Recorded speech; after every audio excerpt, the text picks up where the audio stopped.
Netcasts you love. From people you trust. This is Twit. Bandwidth for the Tech Guy is provided by CacheFly. CacheFly.com. Hi, this is Leo Laporte, and this is my Tech Guy podcast. Yay! I'm back from vacation. This show was recorded Saturday, September 30th, 2017. A little programming note. I know many of you listen to our shows on your Amazon devices, your Echoes, and you still can listen. All you have to do, for instance, is say, hey, Echo, listen to the Tech Guy on TuneIn, and you'll be able to play it back. You can even listen as we do the show live, which is every Saturday and Sunday from 2 to 5 p.m. Eastern Time. All you have to do is say, hey, Echo, listen to Twit Live on TuneIn. That's our live stream. In fact, you can do that anytime. There's always something playing. But a little bit of a change. YouTube has dropped the Echo show. So you used to be able to watch us as well if you had an Echo with a screen. That doesn't work anymore. So I apologize for that. We're working out some other way for you to be able to watch. But you can always listen on your Echo. This is episode, just a little programming note. This is episode 1426. Enjoy. The Tech Guy podcast is brought to you by Qualcomm's Snapdragon Gigabit LTE. To learn more about fiber optic download speeds on a smartphone, go to snapdragon.com/gigabit. Well, hey, how are you today? Leo Laporte, the Tech Guy. Time to talk computers and the internet and home theater and digital photography and smartphones and Apple Watches and virtual reality G-Jaws and all that jazz. 8888, Ask Leo is the number. 8888, I say that so fast just to drive you crazy. 888-827-5536, toll free, anywhere from the U.S. or Canada. 888-827-5536. Outside that area, you can use Skype out and call that number, and it's still free to use.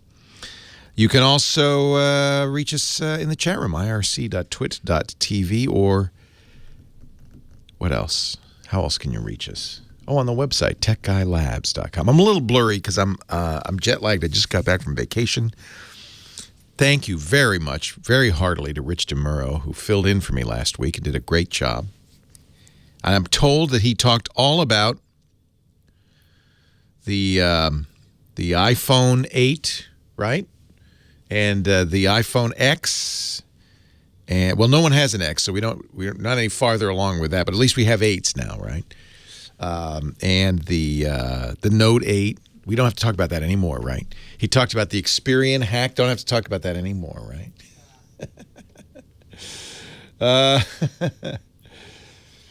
Let's see. Is there anything that we didn't? Anything that happened did anything happen while I was gone? I do not have the new Apple Watch yet. I know a lot of people do. I'm getting mine tomorrow. I was on vacation and I had to decide. Everybody's going through this right now. Everybody uses Apple stuff. Well, should I buy? What should I do? Should I stick with my existing iPhone? Should I get the new iPhone? Should I wait because there's going to be an iPhone in October? What should I do? What should I do? And I guess I had that same thing, and except I'm traveling, and I'm thinking, well, should I buy the 8? Should I wait? 8 or wait? That's the question. And I'm a little bit, I have to buy it because I have to review it, right? So I bought an iPhone 8. I bought a white one. My wife bought a space gray one.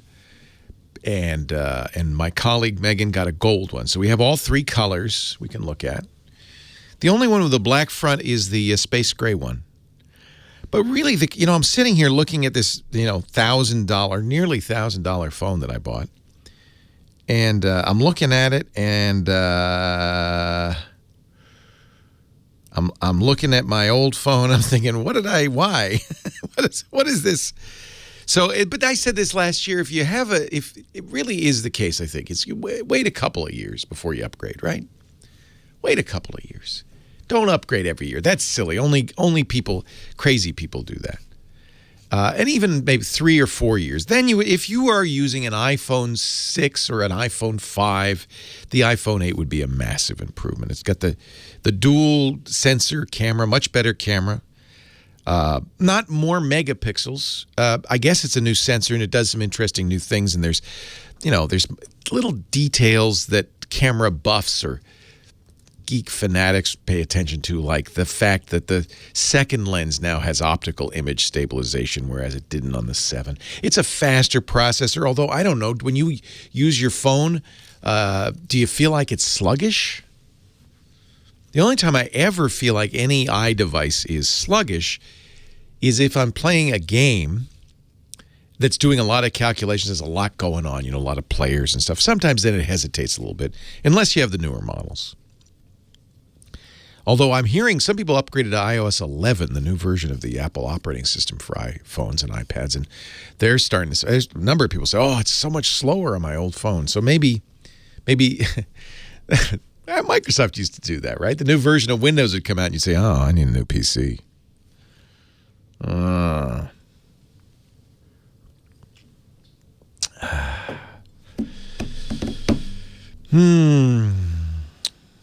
What else? What else happened? What did you do? I'm curious. How many people? I have to say, when I went online to buy the iPhone, and I did it minutes after the but not even minutes, maybe a half hour after the availability began at midnight Pacific time. It was easy. In years past, it's been hard, right? You go in and you wait, you have to keep hitting the button, nothing happens. This year, it was like, boom, okay, you got it. Anything else we can do for you? Oh. Which is completely an unofficial metric that maybe this wasn't, the hottest iPhone ever.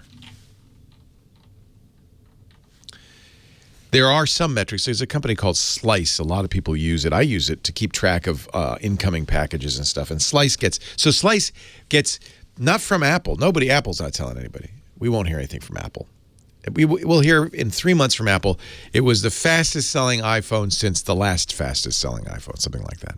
50% faster than some other time or something like that.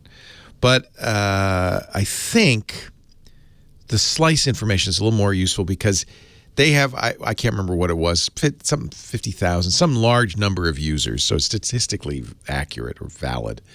And they said sales were down a lot. Like half as much as last year. Why? Well, because people are saying, well, I want the latest iPhone, and that's going to be out in October, or you can pre-order in October 27th for November 3rd. So they say, I'm just going to wait. So now the question is, well, okay, 7 or 8, or should you wait for X? By the way, it is 10, iPhone 10, but no one says 10. Do you say 10? No, it's iPhone X.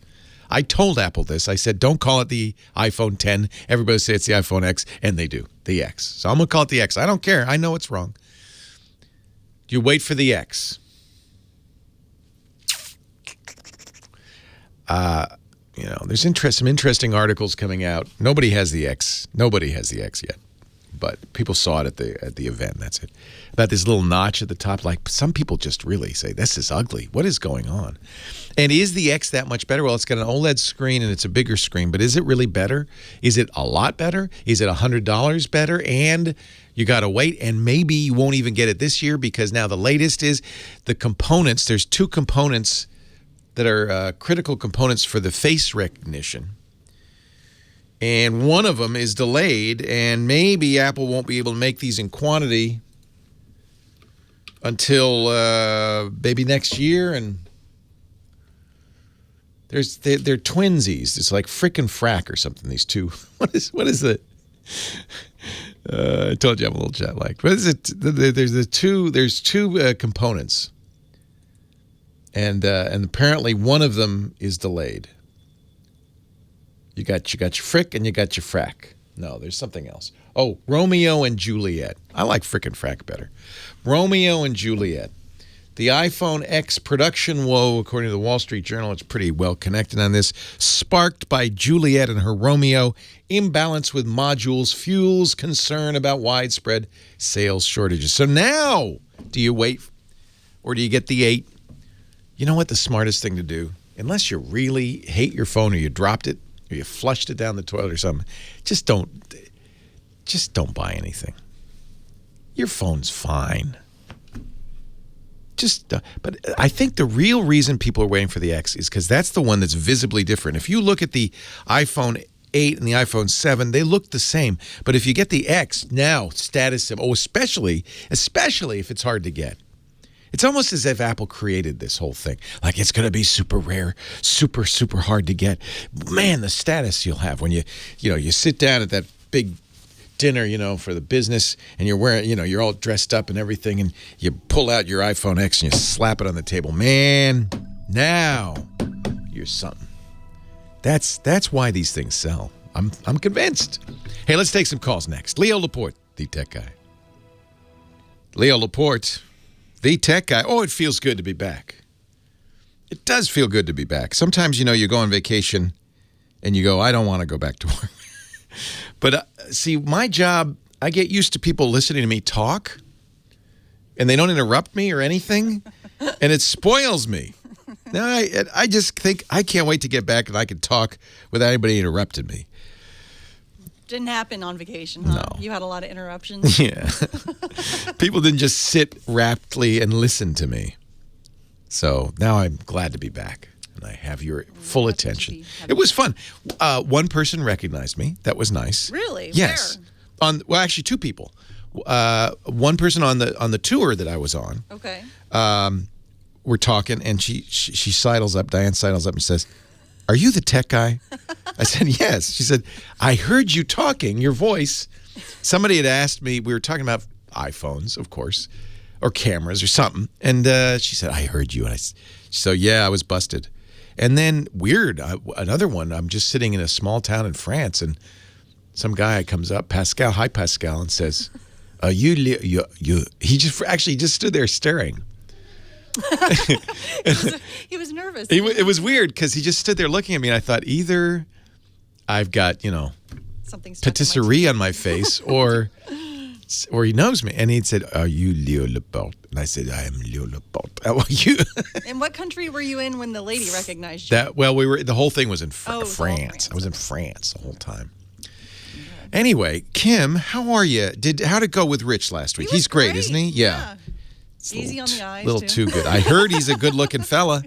He is. Can't tell on the radio. On the radio, I could be just as good-looking. You don't know.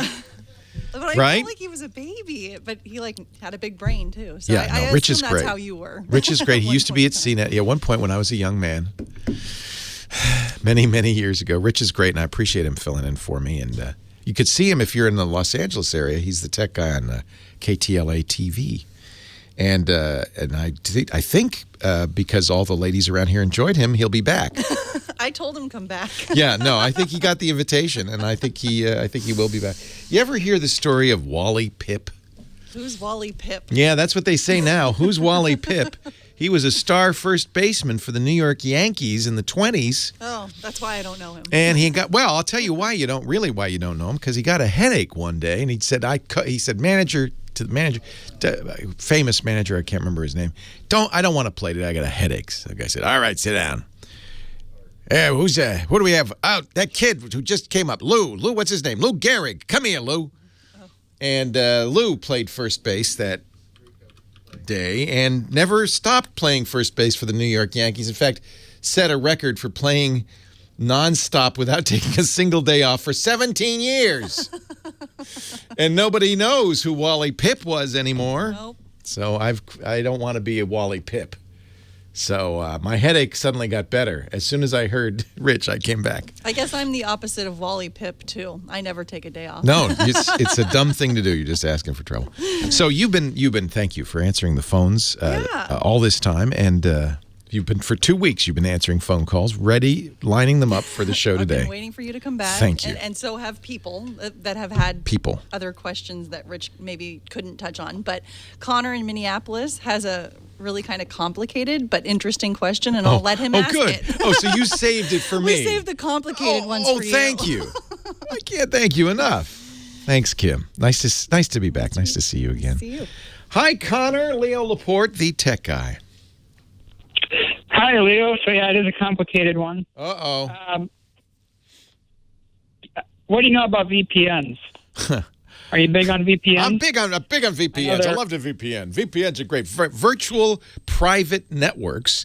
People first became acquainted with them when they used them at work often, because when you wanted to get on the work network but you were at home, you couldn't just like log in. That would be dangerous, right? So they created exactly. You used to have to run software. You don't have to do it anymore, but run software on your computer that would let you log in to the works computer, and it was as if you were at work. Yeah, it was as if you were at work, and it was safe because, and this is what a VPN does, it gives you an encrypted tunnel. Think of it like a brick tunnel to go for your network traffic to go through, so no one can see what you're doing. And that actually turns out to be quite a useful feature, and it's one of the reasons people now use VPNs, not just at work, but all the time, to hide what they're doing from their internet service provider, from that strange guy sitting next to you at the coffee shop, to protect themselves online. So there you go. That's my definition. And now, what would you like to know about VPNs? So what I would like to do is, at my home internet, I have Charter. And Charter is very, very strict when it comes to things you can watch and do outside of your home network. So, this is not hard. This is really annoying to me because internet service providers should be like a public utility. The phone company. Exactly. The phone company doesn't say, "Well, you can make phone calls, but not to your grandmother." They don't say the water company says, "Well, you can do anything you want with our water as long as you don't take a bath in it." They don't get to tell you what you can do. But internet service providers, which as far as I'm concerned are utilities, somehow want this permission to tell you what you can do with your internet connection. Worse, they want to be able to slow down traffic from competitors. In fact, they've appealed to the Supreme Court. The FCC is dealing with this. We call it net neutrality. The FCC has said they're going to repeal net neutrality, but now the ISPs have gone to the Supreme Court of the United States saying, we would like, Your Honors, we would like to be able to tell people what to do when they're on the internet. And Charter is one of them. Verizon, AT&T, they're some of the worst offenders. Comcast. So you want to use a VPN so that Charter can't tell you what to do. Exactly. Well, I want to be able to, when I'm outside of my home, I can't watch any of you can't even watch, say, CNN, for example, when you're outside of home. You can only watch. Oh, that's an interesting idea. Okay. That's not, by the way, that's not Charter's fault. The reason they do that is because CNN demands that. They say, well, you have to be, a subscriber. Yeah, you have to be a subscriber. We don't, what the problem here is that content creators like HBO and CNN, who would love to go directly to you, they don't want to have to go through a cable company. But right now, they're dependent on the cable companies for access. And the cable company said, do not, whatever you do, go over the top. That's called over the top, behind our backs. Yep.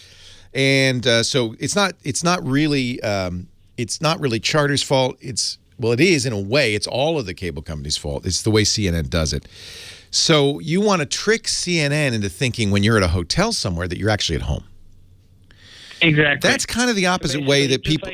That's the opposite of how people normally use a VPN. Normally, people will use a VPN service, and they're at a coffee shop. They'll log into that. The point being that no one at the coffee shop can see them. Yeah. So to do this, you need. A lot of TV. Yeah, I understand. To do this, you need to run your own VPN server. Correct. At home. Correct. And that is a little trickier, but not impossible. Some routers have these built in. The open source program that most people use is called OpenVPN. Yep. OpenVPN. Yep. So you can run that if you have a server, but easier to run it on a router. Hang on for a second. We're going to take a break. Scott Wilkinson, home theater guy, is coming up, but I'll talk to you off the air here. Give you the deets. Leo Laporte, the tech guy.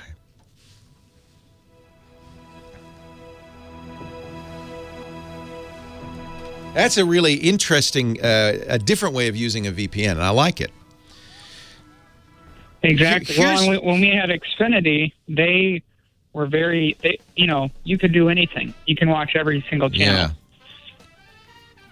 So, outside of the home. so the issue could be that Charter probably, almost certainly, prevents you from running servers on your Charter connection. So Probably. if they As far as I'm aware see from the beginning, yeah, if they see that you're running a server, an email server, a web server, a VPN server, what could happen, they could block it because it uses special ports, although you don't have to use standard ports. yeah. Okay. But they can still see its There's VPN a traffic. 82. Yeah, I mean, usually the VPN port is you can use whatever you want. Often what people will do is True. use a port that Charter can't block, like the SSL Gotcha. port or the but that's tricky too. You need to be fairly sophisticated. I think the easiest way to do this is to get a router that supports OpenVPN. Many do, and they become the server. Yep. And then you log into it. The network, let's see, what is it? The AC9, the Netgear Nighthawk AC1900. Perfect. That's a great, Which I know is the solution. exact one. Yeah. Yeah. So you're running it now on that. So you run it on the Nighthawk. Choose a port and see what happens. Charter may start blocking inbound traffic on that port. What they want you to do is buy a business account. If you're going to run a server, they generally say to you, "Oh, yeah, that's not for home users, but that's Yeah, it's for business. it's for business, and you pay extra for a business account." So that's Gotcha, okay. that's one possibility. They may not notice, and don't use the traditional Exactly. ports. yeah. And then it'll work just fine. And actually, this is a very good use for it because then, let's see. So you log into your VPN, you're on the router. The problem, and then you're going to go, okay, so now you're going to use your computer at home, and you're going to be logged into it over remote access, and then you're going to fire up Netflix or whatever and I'm watch running at home. on that home computer and watch it. Here's where you get in trouble now is it's going to, there's bandwidth overhead. So for streaming video, this sometimes doesn't work real well. That is true. With the with live TV, and normally you need like a certain.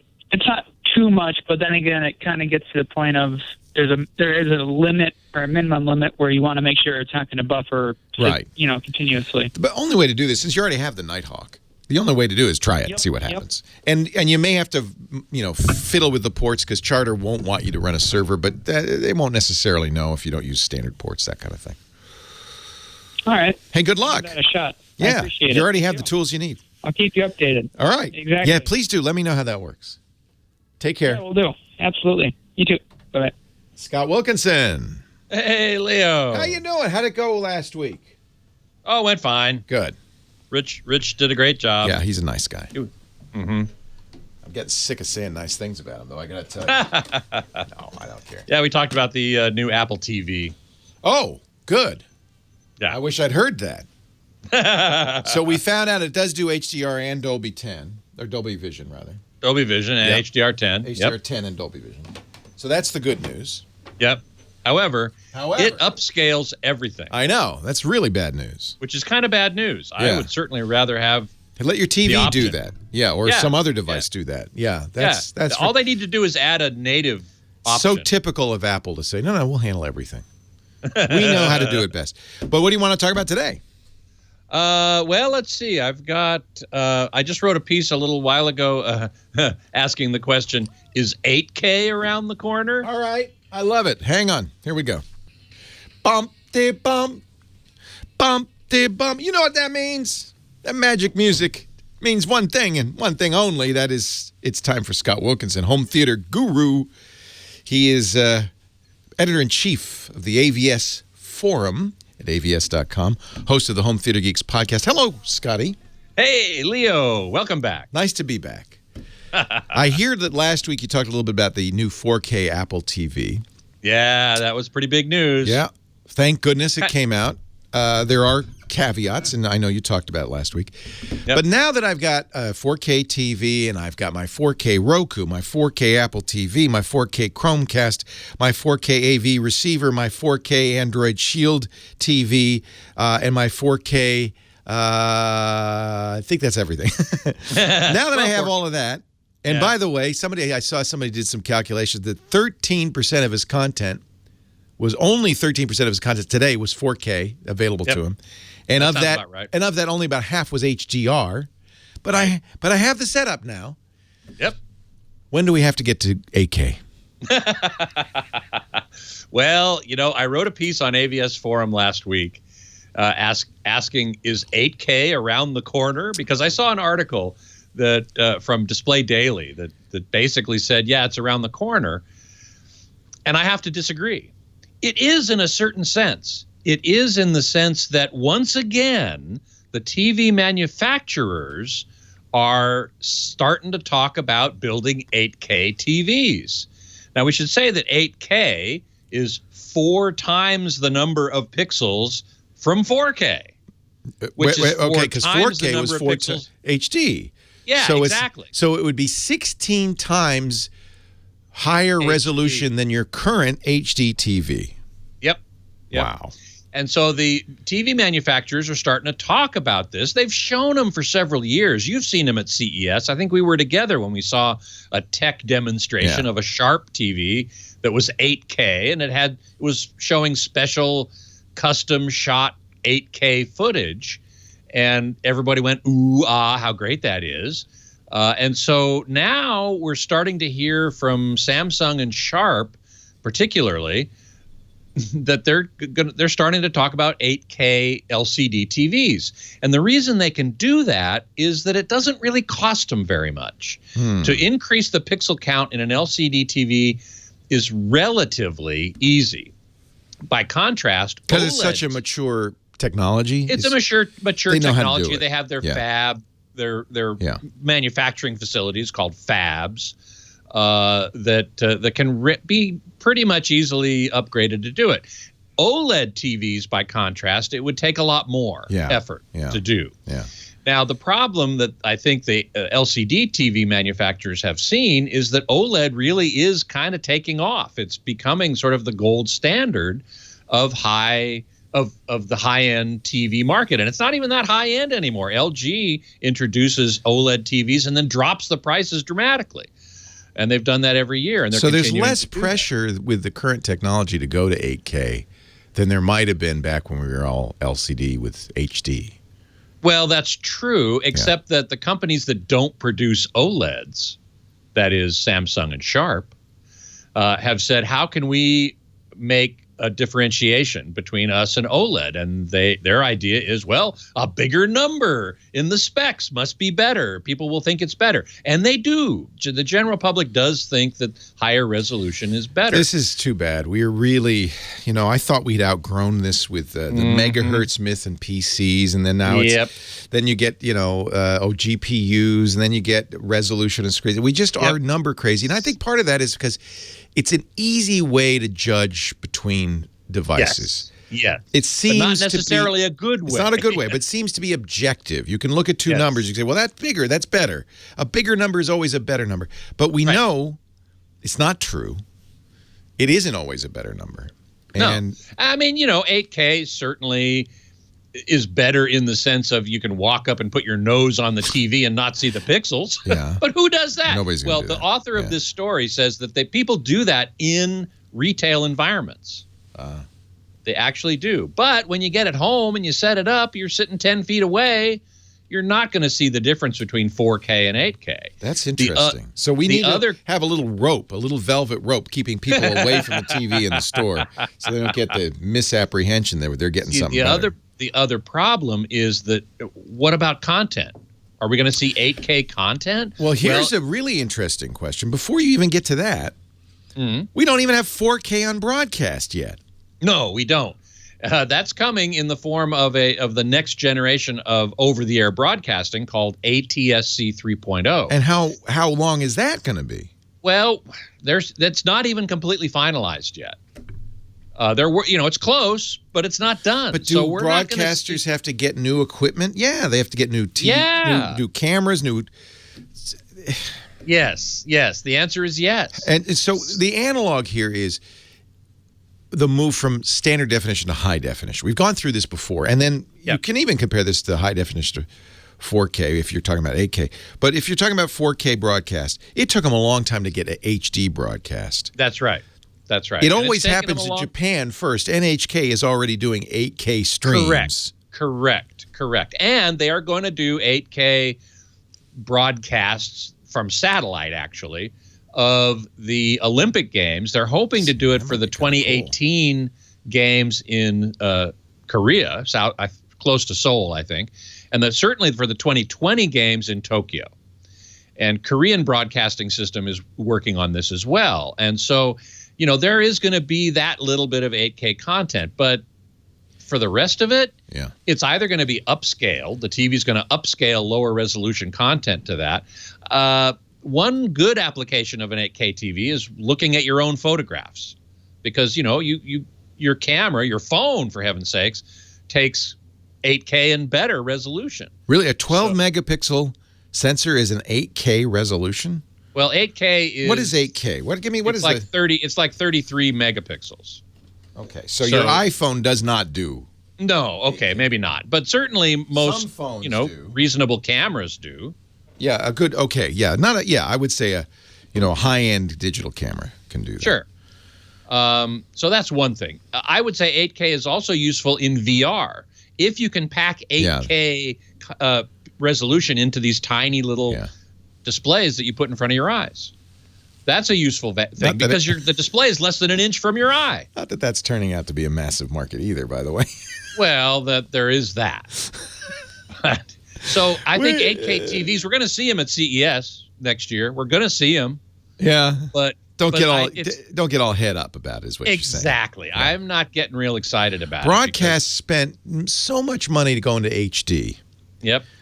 Millions and millions per station. Mm-hmm. I can't imagine they're sitting there just can't wait to go to 4K, let alone 8K. Yeah, exactly. Maybe they'll skip 4K. If I were a broadcaster, I might do that. I might say, well, heck. Although there's I don't know of a lot of, there's 5K cameras. Does Red do an 8K? Red does an 8K camera. So you could get, and those aren't terribly expensive compared to. Yeah, I mean, compared to what the broadcast camera used to cost $50,000. So I mean, the Reds are less than that. Certainly. So they get some Red cameras. At least they'd be starting to be ready for it. Yeah, but I talked to Rich Chernock, one of the head dudes of the ATSC 3.0, and I said, Can ATSC do 8K? He goes, well, theoretically, yeah, but it's not really on the roadmap. I mean, it's it's so funny with technology. What's the point? It's both faster than you expected and slower than you want it to be at the same time. Isn't that weird? Scott Wilkinson, read all about it. He has an article on 8K. Is it in your future? You'll find it at the AVS Forums, avsforum.com, where he is the editor-in-chief, and he joins us each week to talk home theater. Thank you, Scott Wilkinson. You bet. More of your calls coming up. Leo Laporte, the Tech Guy.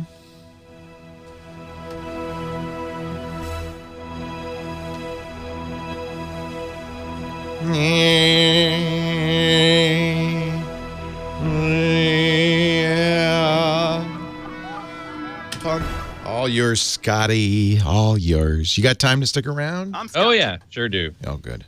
Somebody here, I just saw a comment a little bit that the 8K Red is actually more than 50K. That may be. I honestly don't know. But they'll come down if that's the case. They will. They always do. Yeah. They're very tech forward. They are. They are. There's no question about it. So anyway, CO Bra says, Leo, remember 8K content can always be downgraded to 4K. Well, but this is my point. There is no 8K content. There isn't going to be for a long time. UHD Blu-ray doesn't support 8K. It would require a new disc format to do 8K. And that ain't going to happen anytime soon. We just got the 4K format. I know. It's only the displays, the LCD displays in particular, that are going to be 8K first. And this was sort of what happened with 4K. We saw the displays first. And by the way, that was 3D that drove that, because for the 3D cameras, they needed dual HD displays, the 3D displays. Right. And I bet you that 4K VR is driving 8K, because you'd need dual 4K displays for VR. That's right. Yeah. That's right. So it could very well be. But those are much smaller panels generally. Very much smaller. Yeah, because they fit on your head. Yeah. Yeah, right. But they are super close to your eyeball. So it's like those people who go into a Best Buy or whatever and, put their nose up against the screen. Yeah. Your nose is actually up against the screen. Your nose is actually up against the screen in VR. Yeah. Exactly so. So it's the TV manufacturers once again playing the specsmanship game, which is kind of disgusting. I hate it too. Well, but we drive them to it because that's how we shop. Well, yeah. Right? I mean, if you're buying a projector, you say, well, how many lumens? Yeah, Yeah. And of course, you can't compare. And that's another example of the specsmanship folly, which is you cannot compare apples to apples. Epson's rating of lumens versus JVC's ratings of lumens versus Sony's ratings of lumens. They're all measured differently. Yeah. And so they're not comparable. Somebody asked me when we're going to 8K. We actually discussed whether we should go to 1080p and decided not to. What do you mean? For TWIT. Oh. We're going to stay 720p. We're 720p. Yeah. And we're going to it would be so costly. We'd have to buy all new chain, everything, everything. So we're just to go HD, just to go 1080p. Yeah. Nobody wants 1080p podcasts. Leo Laporte, the tech guy, 8888. Ask Leo the phone number. We go back to your calls on line 4. It's Chris in Denver, Colorado. Hey, Chris. Leo, Chris listening in Denver on the 50,000 watt blowtorch KOA. KOA. We love KOA. Yeah, I got a lot of and go Rockies, by the way. I would say I'm a Giants fan, so at this point, go ahead, take it all, Rockies. We're out of it. Yeah, there you go. My question is about Bixby. I find the Google Voice just works so much better. I don't know why Samsung attempted to do this. Is there a way to disable that button? Because I'll be listening to Spotify and I'll hit Bixby and then it shuts off the song and I want to blow a fuse. Yeah. So there is a way now, just with the latest update on the Note 8 and the S8. I presume you're using one of those, the ones with the hardware Bixby button. Yeah. It's kind of sad because, they dedicated a whole button to this. Bixby is a voice assistant, but it is not intended to replace Google's voice assistant, because most of what Bixby does is internal to your phone. It opens apps. It does things in the apps. It's designed to kind of command your phone, but I agree with you. I don't find it that useful anymore.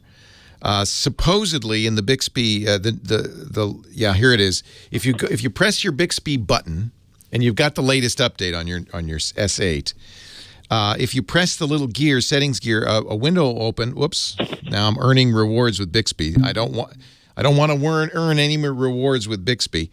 If you press the gear, you'll see a little pop-up that says Bixby key. Open Bixby Home. When you press the Bixby key, you could turn that off. Now that means this button does nothing, which is, I guess, what you wanted, because you would turn up the volume, and instead of turning up or down the volume, you'd hit the Bixby button. I wish they would let us reassign it, though, to something else. But in any event, this solves your problem, which is open Bixby by pressing his little button, then press the gear and turn off the Bixby key. I really starting to wonder about these companies. At least there's still a headphone jack in the Galaxy S8 and the Note 8. At least Samsung hasn't done that. Apple's abandoned the headphone jack, and Google is apparently, they're going to have a big announcement this week, October 4th. What is that, Wednesday? Their new phones, and everybody agrees, and I think the rumors are accurate, there's not going to be a headphone jack on the new Google phone. It's exactly what Apple's done, I think, with the iPhone X, with its notch. At this point, phones are done. They're cooked. They can't really do that much to make them better or different or interesting. So now they're just adding dopey features to differentiate, like an extra button to launch an assistant no one wants. Or, hey, we've got courage. We're going to delete the headphone jack. Wow. I don't know how taking a hardware feature out is an improvement in any respect. And Apple still hasn't convinced me that. And by the way, if Samsung can manage to find the room in a very jam-packed Note 8 for a headphone jack, I don't see why Apple can't.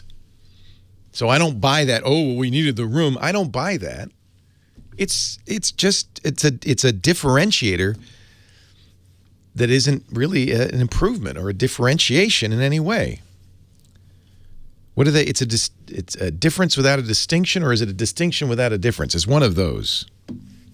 It drives me nuts.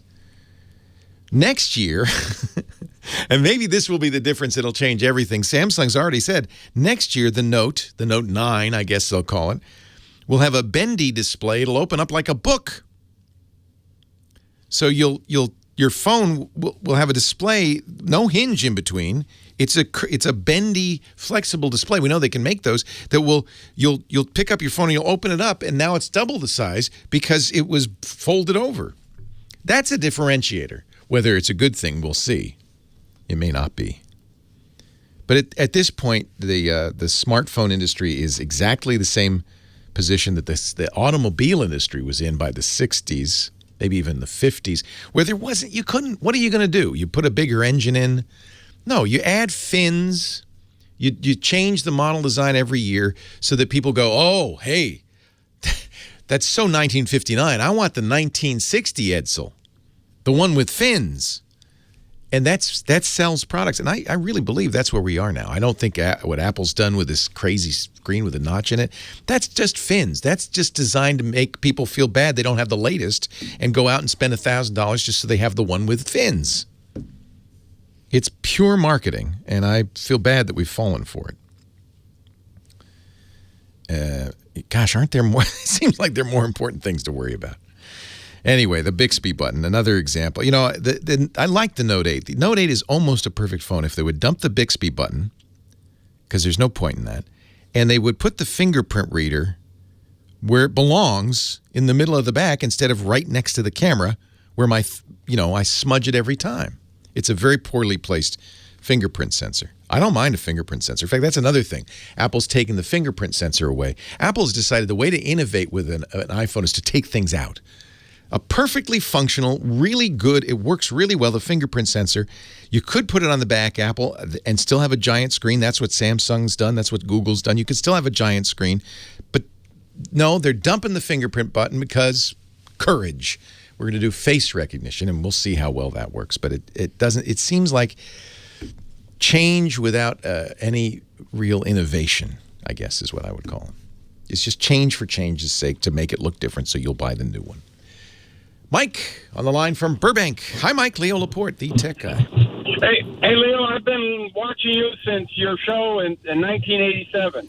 Wow. And I was 12 years old 30 years ago. No, I wish I were. Well, thank you. I appreciate your support all this time. What I have is a friend of mine. Every time he goes on this one website, his computer crashes. What? And but nowhere else. He can go any other site he wants to go on. I told him that every device that he uses has a separate IP address. It has nothing to do with that. It has to do with the content on the page at that site. It's, for some reason, breaking his browser. The browser is what's crashing. Best thing to do is reset the browser. Firefox, Chrome, Safari, Internet Explorer all have a reset command. You can Google it, reset, name of browser here. And when you reset it, you're deleting all the history, the cookies, but most importantly, the cache. If that gets corrupted, then when you go back to that site, it tries to load the cache, it crashes. Chances are that's what's going on. Leo Laporte, the tech guy.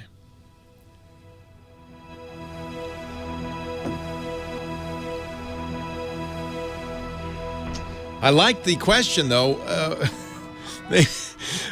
Where do IP addresses come from? It doesn't have anything to do with that. It has to do with the content of the page crashing the browser. And if the browser crashes bad enough, it even crashes the computer. The first thing to do, Yeah? stop going to that site. Yeah, don't go to that site. Whatever that site is, stop it. Stop it. Hey, look, this is probably junk. Do you need to look at that? I wish I were going to the Geffen Playhouse. We went to a show there once 2 years ago, and I guess I'm on there. Where's my Webby, by the way? Oh, good. October 27th. Should we enter the Webbies again? We won last year. Shouldn't I have a Webby by now? Seems like it. Oh, this is just, they just want money. Not a calendar? Not even a calendar. Oh, I almost bought a Yeah, I have a problem. Oh, I'm using Scott's time. Let's not use Scott's time. Let's let Scott, who's been very patiently sitting there. You've been to the Geffen Playhouse. It's a nice theater. I like it. Yeah, absolutely. Yeah, if I lived down your way, I would be a member. Yeah, hey, it's your show. You want to take my time? That's totally fine. No. It's your show right now. All yours. Thank you. I appreciate it. Well, we've actually been talking, me and Robert Bigelow and Rusty Bones and Emily the Strange and Sybil, all about Star Trek, because we're all Trekkers. Did you watch the new one? I haven't yet. I've been so involved in the high holidays, which end today. Lashana Tova. Lashana Tova. We had a wonderful performance last night, which is... Did you play the shofar? I did. I blew the shofar. We really raised the roof with that one. I've actually implemented something new and unorthodox. So you Orthodox Jews out there, I apologize. But I actually have a crew of shofar blowers. And we all blow together, and we do it in surround sound. Wow. I have them placed all around the theater. And so when it's time for the blast, I give them the cue, and we all blast together. And it's, the audience is completely surrounded. Yeah. And especially the third call, which is called Teruah, which is the call to battle. Wow. And it goes, and everybody in the whole, surrounding the entire audience, they're all going, it's just it's hair raising. Wow. Wow. So that was pretty cool. Wow. But my wife and I are the musical directors for this performance, and we have a 20-piece choir and a 6-piece professional instrumental ensemble, and she and I write all the arrangements, and it just came off beautifully last night. That is a ram's horn. That's a ram's horn, all right.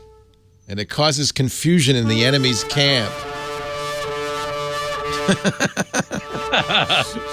Wow. I can tell right away he's playing what's called a Yemenite shofar, which is the really long, curly one. Yes, it is. Yeah. You play a baby shofar. I play a shorter one, and the reason is I like to play those calls, as they're called, with some pitch bending, around it. It's much harder to do on the Yemenite shofar. I have one, and it's very impressive looking, but it doesn't make the sound that I like. So I use a shorter one so I can bend around a little bit. Wow. And so I have a fancy one that's kind of decorated with silver. Is it still a ram's horn, or is it? It is. Oh, yeah. Wow. Oh, yeah. Wow. Well, actually, the Yemenite is it's a related animal. I think it's called the kudu. Kudu, yeah, or kudzu. Kudu. No, kudzu's a plant. That's the plant. Yeah, kudu, yeah, Kudu. I've seen the kudu, yeah. The kudu, yeah. So they have this long, curly horn, and shofars are made out of that in Yemen anyway.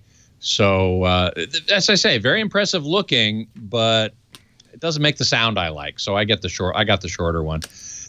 Anyway, so I've been the short shofar. Indeed. Yes. So I've been so involved with that over several weeks now, getting the chorus ready and writing the arrangements and everything, practicing my shofar, that I haven't seen the new Star Trek yet. But this weekend, I don't want to watch it because then I'll have to buy CBS All Access. I don't want to do that. Well, that pisses me off. You were mentioning VPNs before. You could cheat. You could cheat.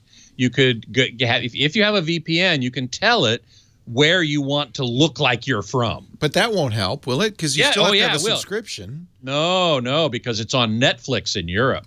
Oh, so you lie. You say you're in Europe. You're watching it on Netflix. You're in Europe and you watch it on Netflix. But doesn't you're Netflix already know? But you'd have to be a European. Well, they do. And a friend of mine said that he got around that because he called Netflix. He tried to say he was from England or Germany, someplace. No, they know where you're from. They know what they're doing. But in fact, they used to ban VPNs on Netflix. It was actually he called his VPN service. I forget which one it was. And they said, oh, well, if you go to this address, Netflix doesn't know about that one yet. So at some point, I don't play these games. I just don't support the show. Okay. All right. I accept that. And I perfectly respect your position. So yeah. Okay. So you got to pay for CBS All Access. They do have a 30-day free trial. Yeah. So you could binge watch the whole season. I guess I don't really want to watch it that badly. I guess that's really the problem. After I see the first one. That's the thing. I'm afraid of watching the first one because then I might want to see it, right? Yeah, well, yeah. So like I said, I record. The first one was broadcast on CBS and on the broadcast station. Right. And I DVR'd it because I do want to see it. I'm a Trek fan, a serious Trek fan. Not to the point of wearing costumes to Trek conferences, but but I enjoy the show. I always have ever since the original, which I watched when it was the original. And I want to see this new one. I don't know yet whether I'll like it. As you say, maybe I will, in which case, okay, go buy it. How much is CBS All Access? I don't know. I'll have to go look that up. It just bothers me that everybody's going to end up having their own stream. Mm-hmm. And you're going to have to pay for each of them. I'm not doing it. Not going to do it. So user 3787. Wow, that thing sounds a bit like an air raid siren. It does. And it does. It's the same technology. The same sophisticated technology. That's right. It's really supposed to call your attention. Yeah. And was it originally a battle thing? I mean, well, there were three different main calls. The first one is the call to attention, and it was really the call to attend service. Attending. So in the old days, you had like the village. Ringing a church bell. Yeah. It's like ringing a church bell. Right. Exactly. The second one, Shevarim, is the mournful call, which we mourn for the dead. And part of this time of year, we mourn for those who died in the past year. It's called the Yitzker.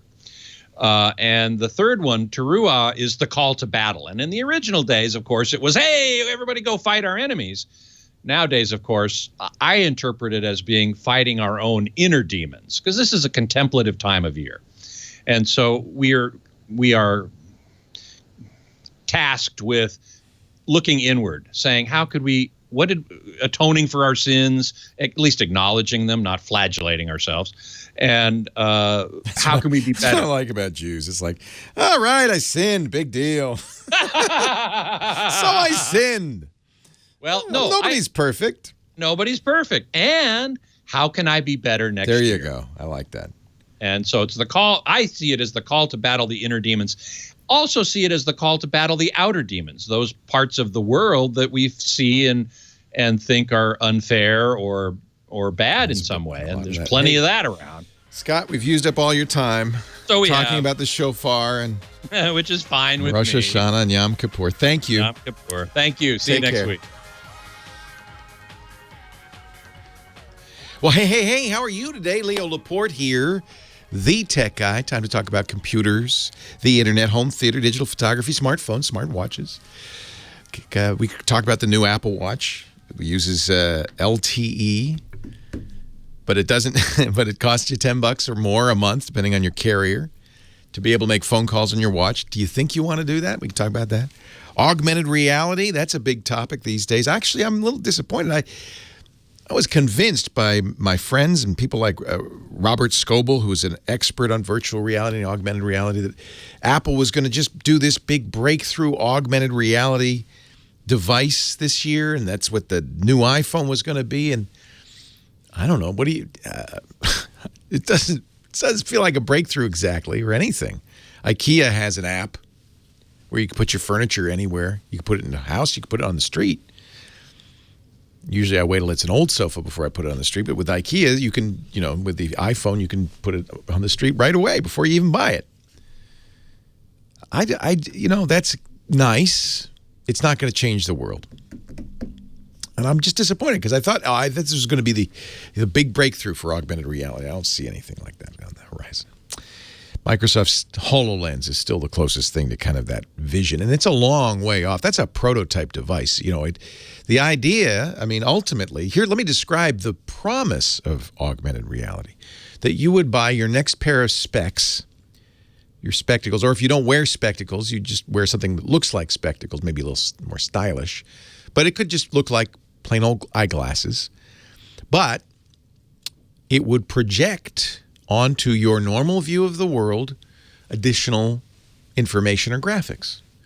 So you'd be walking down the street and you'd see somebody come and you go, who is that? And it would project maybe a little thought bubble over their head. That's Robert. He's got 2 kids. One of them's in college, the other one's in jail. And you would know that, and you would know not to ask about the kid in jail or whatever. And it would, it would add to, I think that'd be valuable. Or you're driving and you'd have a heads-up display, without obscuring your view of the road. That's the point. You're still engaged in the real world, but you're getting additional information.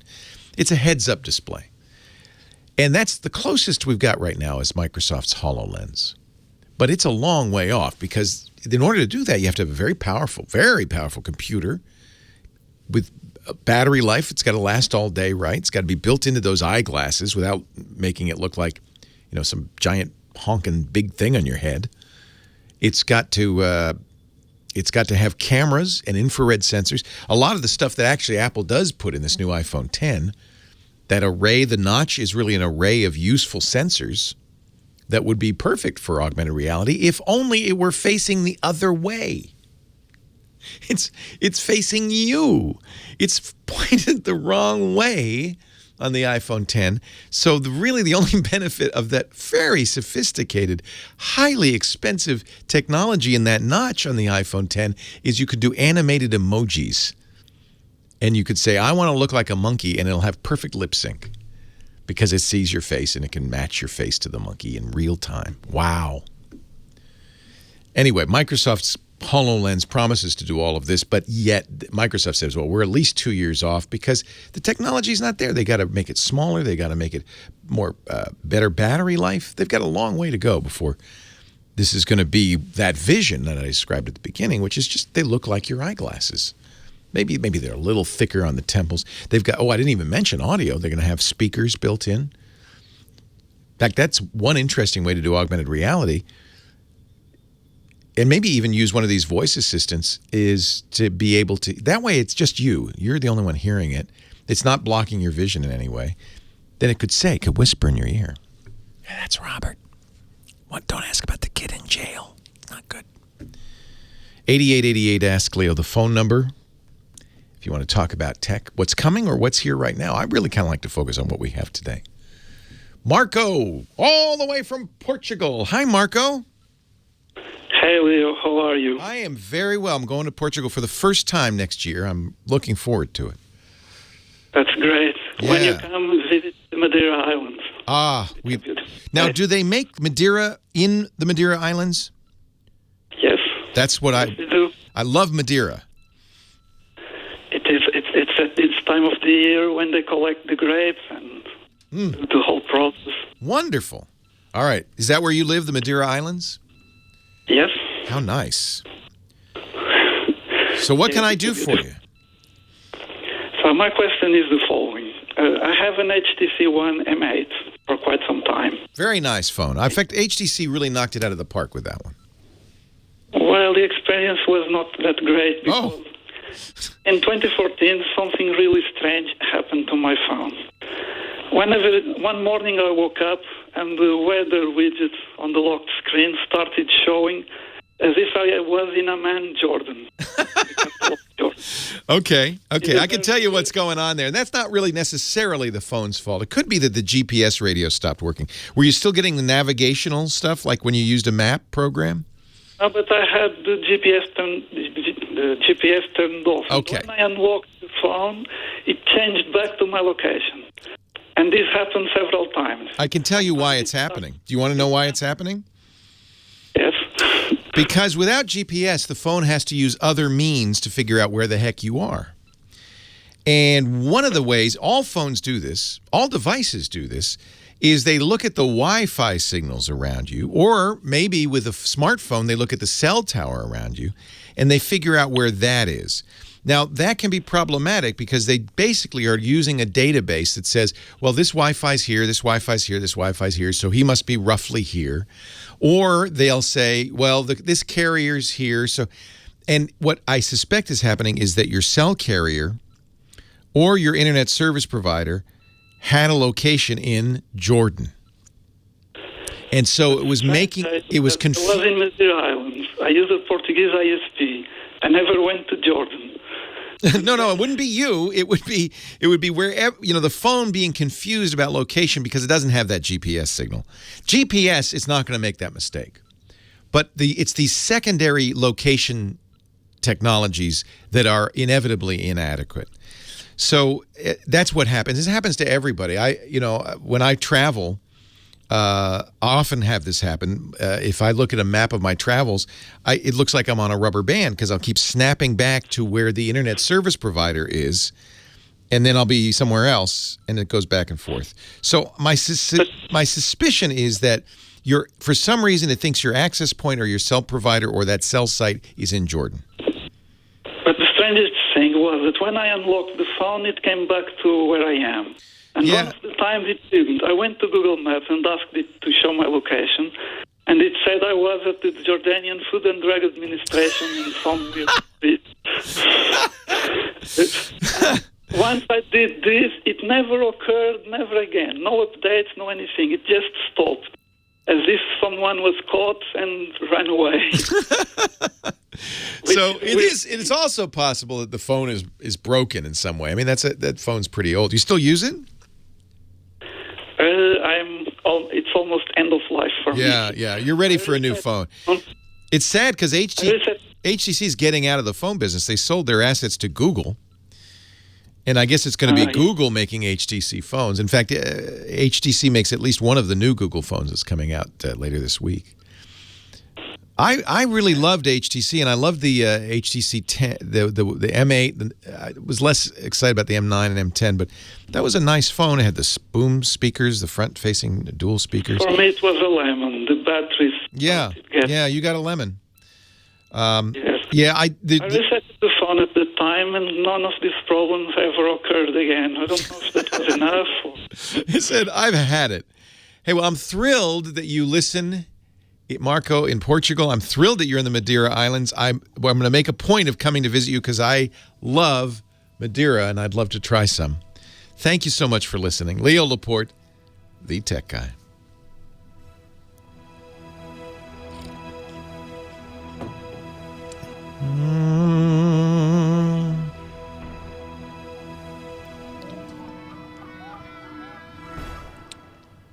Well, I guess this is interesting. This kind of just set itself up using that new Quick Start. Now it's still downloading a bunch of apps. That's the only negative, but that's kind of cool. I didn't have to connect it to a computer or anything.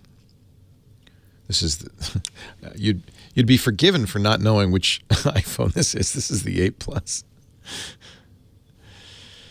I don't buy that HTC is going to, here's the quote Scooter X is giving us, HTC is going to continue onward with its own smartphone business even after sending a good portion of its talent and operations over to Google. Yeah, right.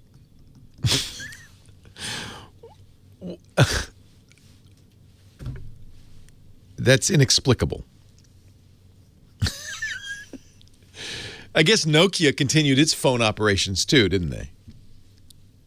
No, there won't. HTC, unfortunately, they still do the Vive, I'm sure, but I think they just the smartphone businesses for HTC. It's hard. I think everybody except for Apple, Google, and Samsung is going to have a hard time now. Those three are eating up so much of the market. No, I can't wait to play Cuphead. I'm so excited. But I haven't played it yet, Mike B. He wants to know if I've played Cuphead. It's so frustrating. It's hard, I hear. Yeah, but it's fun. But yeah. It's frustrating. Oh, I can't wait. But it's beautiful, too. I'm so excited. Yeah, that's going to be the my next game, I think, unless it's so hard that I can't play it. I can't wait to play it. I would probably play it tonight if I can keep my eyes open. Well, I'm going to play it on the Xbox. So I think if you buy it on the Xbox or in the Windows Store, it's one of those games now. It's only $20 too, which is nice. I tried to buy it in France with the pre-order on my Xbox app on my phone, but it wouldn't. Oh, I did buy it. No, I did buy it. So I wonder if it's downloaded. I don't have a Windows. Oh, I could play it here. Where would it show up? In the store? Or do I? Yeah, check in the store. Must be in the store, right? Actually, I put S back on here, so I'm really screwed. Will Cuphead work? That would be nice. You can connect the controller to it. Wow. Be very, very state of the art. You probably don't need a controller. How many? There's just jump and run, right? If you want to use a controller. Right. I can use the arrow keys, right? Our show today brought to you by those nice folks at Qualcomm. You know, when you're talking about speeds on a phone, you cannot ignore the new LTE frequencies and LTE speeds offered by all the carriers in conjunction with Qualcomm's Snapdragon Gigabit LTE. Really, really remarkable what's going on here.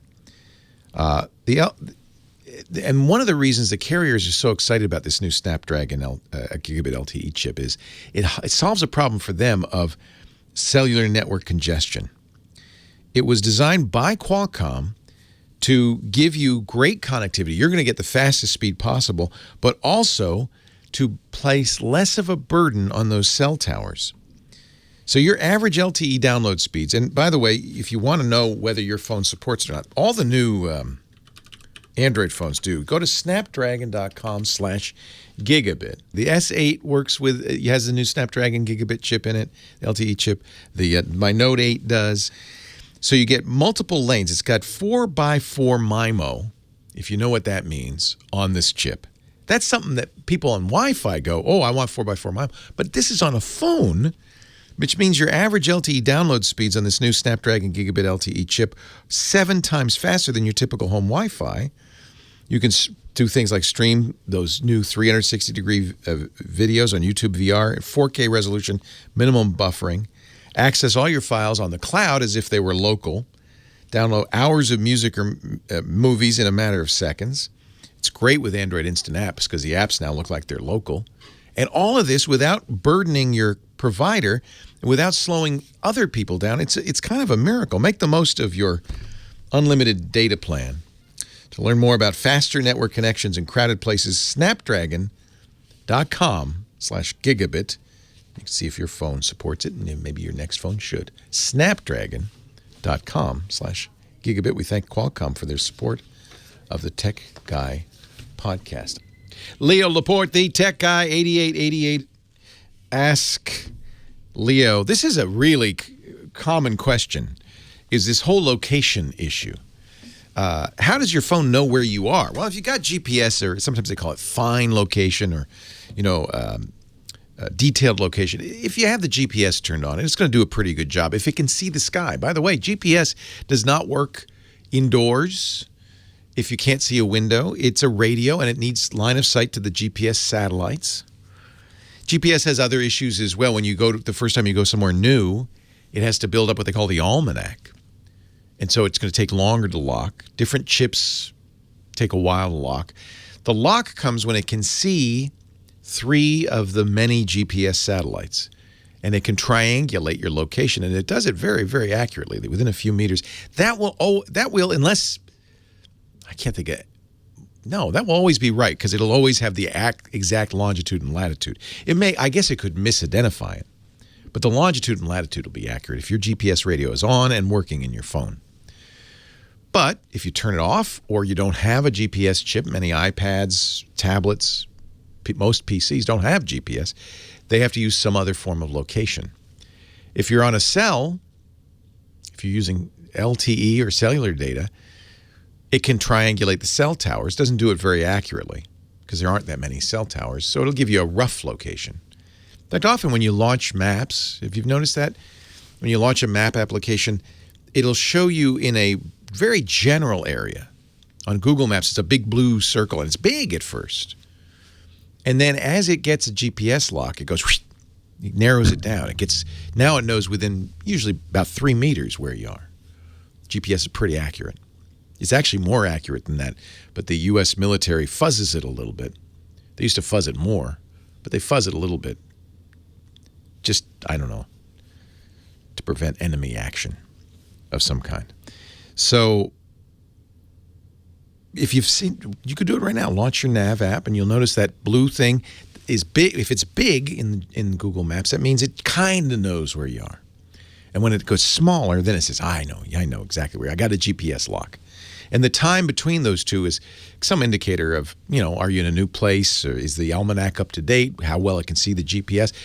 Move over to a window. I know I use it in an airplane, for instance. And if you're not sitting near the window in an airplane, usually you can't get a GPS lock because you're in a metal thing and it can't see the satellites.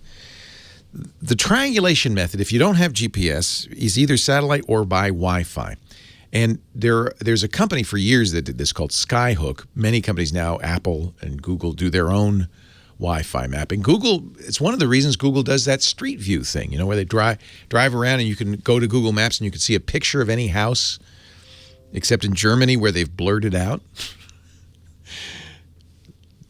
Germans are interesting when it comes to privacy. My friend Jeff Jarvis, who loves Germany and goes there a lot, he says it's weird because they'll all take a sauna together. They'll get naked together. No problem. No privacy issue there at all. But if you have a picture of their house on Google Maps, they get upset. And so they have the right, in Germany, you have the right to contact Google and say, blur out my house. Jeff calls it blurmany for that reason. Blur out my house. But in the process of driving around to get those pictures, Google's doing another thing. They're noting all the Wi-Fi access points. They don't have to join them, by the way. They just see them, and they see the signal strength, and they match the signal strength and all the names to the GPS location they're also getting. And they make a database that says, well, when you see Larry's Wi-Fi, and it's 4 bars, and you see Joe's Wi-Fi, and it's 2 bars, and you see Sally's Wi-Fi, and it's 1 bar, then you're really pretty close to right here. It's triangulating. Kind of like we do with those satellites, but it's doing with the Wi-Fi signal strength. Doesn't need to get on the access point. It just needs to see the access point and see how strong it is. And so Google's been doing this, Apple's been doing this, and this company called Skyhook, they've been doing it for years. And so there are these databases online. There are other kinds of databases. There are IP databases, IP location databases, your internet protocol. It's your digital phone number on the internet, and everyone has a unique IP address. And so when you go online, when you surf the internet with your IP address, there's a database that says, well, where is that IP address? Oh, that's Comcast, Northern California. That person's in Northern California. That's what my IP address tells wherever I visit. But that IP address database is notoriously faulty. In fact, Kashmir Hill, who is a wonderful reporter, works for Gizmodo, wrote a fabulous article, I think it was back when she was at Fusion, about this poor family that owns a house in the middle of the United States, literally in the geographic middle, I think it's in Kansas, of the United States. They're in the middle of nowhere, but the GPS data, the IP databases, the IP address databases are set up in such a way that if they know you're in America, but not exactly where, they'll pinpoint you at that house in Kansas. That's the generic America address, probably much like our last caller, the Amman, Jordan, the Food and Drug Administration in Amman, Jordan. That building is probably the default address for the country of Jordan. If we don't know that you're in Connecticut or California, we just know you're somewhere in the U.S. based on your internet address, we'll put you in Kansas. And this poor family, people don't understand that, and so they use Find My iPhone, for instance, and they come to they say, you have my iPhone. You got my iPhone. No, I don't have your iPhone. People have left toilets in their driveway. Because they think this poor family in Kansas is doing all the evils of the universe, but they're not. It's just because they're in the they're there where these databases identify them. If they can't figure out where you are in the U.S., you're in Kansas. So if you're using GPS, the bottom line, the moral of the story is if you're using GPS, that's going to be pretty accurate. Your longitude and latitude, if it's got a lock, it's going to be very accurate. They're not going to be errors there. It's when it's using these secondary location tools that it may get a different result. It may get a wildly inaccurate. You may put you in the middle of Amman, Jordan. And one of the reasons I'm aware of this is when you're on a cruise ship, if you've ever taken a cruise and you join the Wi-Fi in the cruise ship, an interesting thing happens. The IP address that you're now coming from is owned by the cruise company. And it will think you're in Miami, Florida, no matter where you are in the world, because that's where the cruise company, for example, is headquartered. So if a couple of years ago, I took a cruise, and I then went back and looked at my Google Maps location, and it was the silliest thing because I would be, oh, you're in Italy. Nope, you're in Miami. 3 seconds later, nope, you're in Miami again. As the phone would get a GPS signal or would get a better location information, it would update the map and it would put me where I was really. And then a few minutes later, it would get confused again. It would just use the IP address and say, yeah, you're back in Miami. It looked like I was traveling at light speed. So that's what happens. And that's why you can't always trust your phone when it says you're here. And it's why your weather forecast, for instance, might be wildly, crazily wrong. 8888 Ask Leo. Leo Laporte, The Tech Guy. We'll put that link to that article by Kashmir Hill in the show notes, techguylabs.com. How a quiet... Oh, it was for the... No, it wasn't the Wall Street Journal, but this is referring to her article, probably. It's Johnny Jet! Hey, Johnny! How you doing? Can you hear me okay? I can hear you. You're in Italy, aren't you? No, but close. What? Fairly close. What? Same letter that it starts with. Italy, England, I don't know. Wait a minute. My hat should give it away. You're in France? No.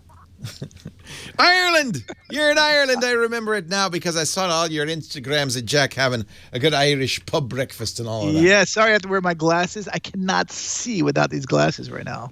Why not? What's the matter there? I don't know. My eyes have just gone, and I went to the eye doctor, and he's like, too many Guinnesses, my friend. Yeah, maybe. Although I just had a new beer called O'Hara, which is what...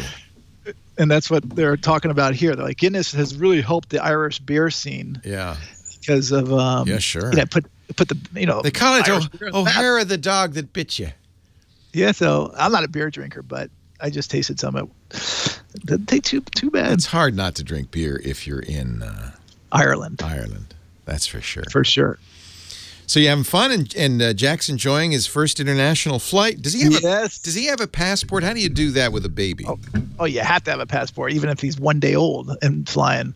Now, it used to be, when I was a kid and we went to Europe, I was on my mom's passport. So her passport, I picture her and the two kids next to us. But they don't do that anymore. No, they have their own passport. Wow. He's already been on three. He's already been to Canada 3 times. He's in the database now, man. So that counts. He also has a Nexus card and global entry and TSA pre. Wait a minute. What? Yeah. Jack doesn't mess around. How do you get a global entry for a baby? Do they interview the baby? Yes, and we had to wait an hour to meet with them at the Nexus office in Toronto. This is a few months ago. Wow. And I got to do that. I was like, what are you going to say to him? And so it was basically just to make sure that he was really our kid. He's really a baby. Yeah. Yeah. He's not a bomb. Well, you had to hold him up and get out of the photo. What? Yeah. Baby's got a passport. Baby's got a Nexus card. A Nexus card. Wow. Do they they don't do the iris scan? No. And so on the back of his card it says no iris. So when we land in Canada, we just go. Natalie and I go through our Nexus, and then we just go right to the counter and tell them that we have a baby. And and I learned a tip, by the way. So if anyone's traveling with a baby, you got to make sure that they put in his paperwork because the first person had no idea and they didn't. So then we got sent over to secondary. So we spent like a half hour in there. Good news! I own Cuphead. I'm going to install it. It works even on Windows 10s. So how was your trip? Besides, I saw all your fabulous pictures. So it was wonderful. But Did you like talc? No. What? Not talc's fault. although I think they've probably seen better times. I'm shocked. Couple of things. Well, first of all, I think small group tours are not for Lisa and me. So we're going to go on a bigger group. You know, we want more choices. And we don't want to be forced to hang around. Yeah, partly. We don't want to be forced to hang around with the same 50 people the whole time. Too rich and stuffy, or? They were a little corn-fed. It was very white middle America. Let's put it that way. Okay. And they were all, not all, mostly fairly elderly. Were you talking politics every night? No. Okay, everybody was good. Smart enough to say, that's good. I'll tell you more in a second. Here we go. I spy with my little eye a guy named Johnny Jett wearing an Irish pork pie hat, and it looks like you're in an ancient Dublin hotel room. Where are you? I am actually in the oldest inhabited castle in Ireland, an hour and a half from Dublin. How fun. It's brand new. It's called Kilkea, Kilkea. And actually, the hotel opens up in a month. We're getting a preview. I'm here for a conference. And so there's a bunch of travel bloggers here. But it's... what fun. And you brought Jack. You brought your 1-year-old. Yeah, Jack and Natalie, they're here. We're sleeping in a castle tonight. You can't beat that. Johnny told me something before the show began. I did not know, but baby has to have a passport, his own passport. Sure does. But because you're Johnny Jett, the traveling guy, and your wife Natalie is also a traveling guru. She's a Pinterest superstar.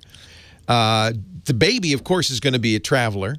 So he has Nexus. He has TSA Global entry. Does this little baby ticket say TSA pre on it? You don't have to take off your baby booties? Yeah, no, he's got it all. That's so cool. Because we learned the hard way. We thought just by us having Nexus and Global Entry when we would land in Canada and stuff that we'd just be able to zip through. No. If the baby doesn't have it too, that's you guys don't go through. You guys get in that line, but kid, you're going in that line. Yes. I can't so even we got walk. it. Yeah. Wow. Business or pleasure? So Jack is a lucky boy. Is he enjoying Ireland? Does he even know? He doesn't know. He doesn't know where. No, he doesn't. He's a year old. But what does he know? He's been great at adapting, and people love him. That's nice. Actually, Lisa and I were talking. It's better to travel now. In a couple of years, when he's 2 or 3, you're not going to want to get in the plane with him because he'll run up and down the aisle. It'd be crazy, right? That's what we hear. But we actually flew Aer Lingus over, and because we had Jack with us, we were able to get one of the 2 bassinets. So if you are traveling with someone under 2. You could ask for the bassinet 24 hours before departure. What's a bassinet? Right, bulkhead row, right in the center of an A330. And they have a built-in baby seat?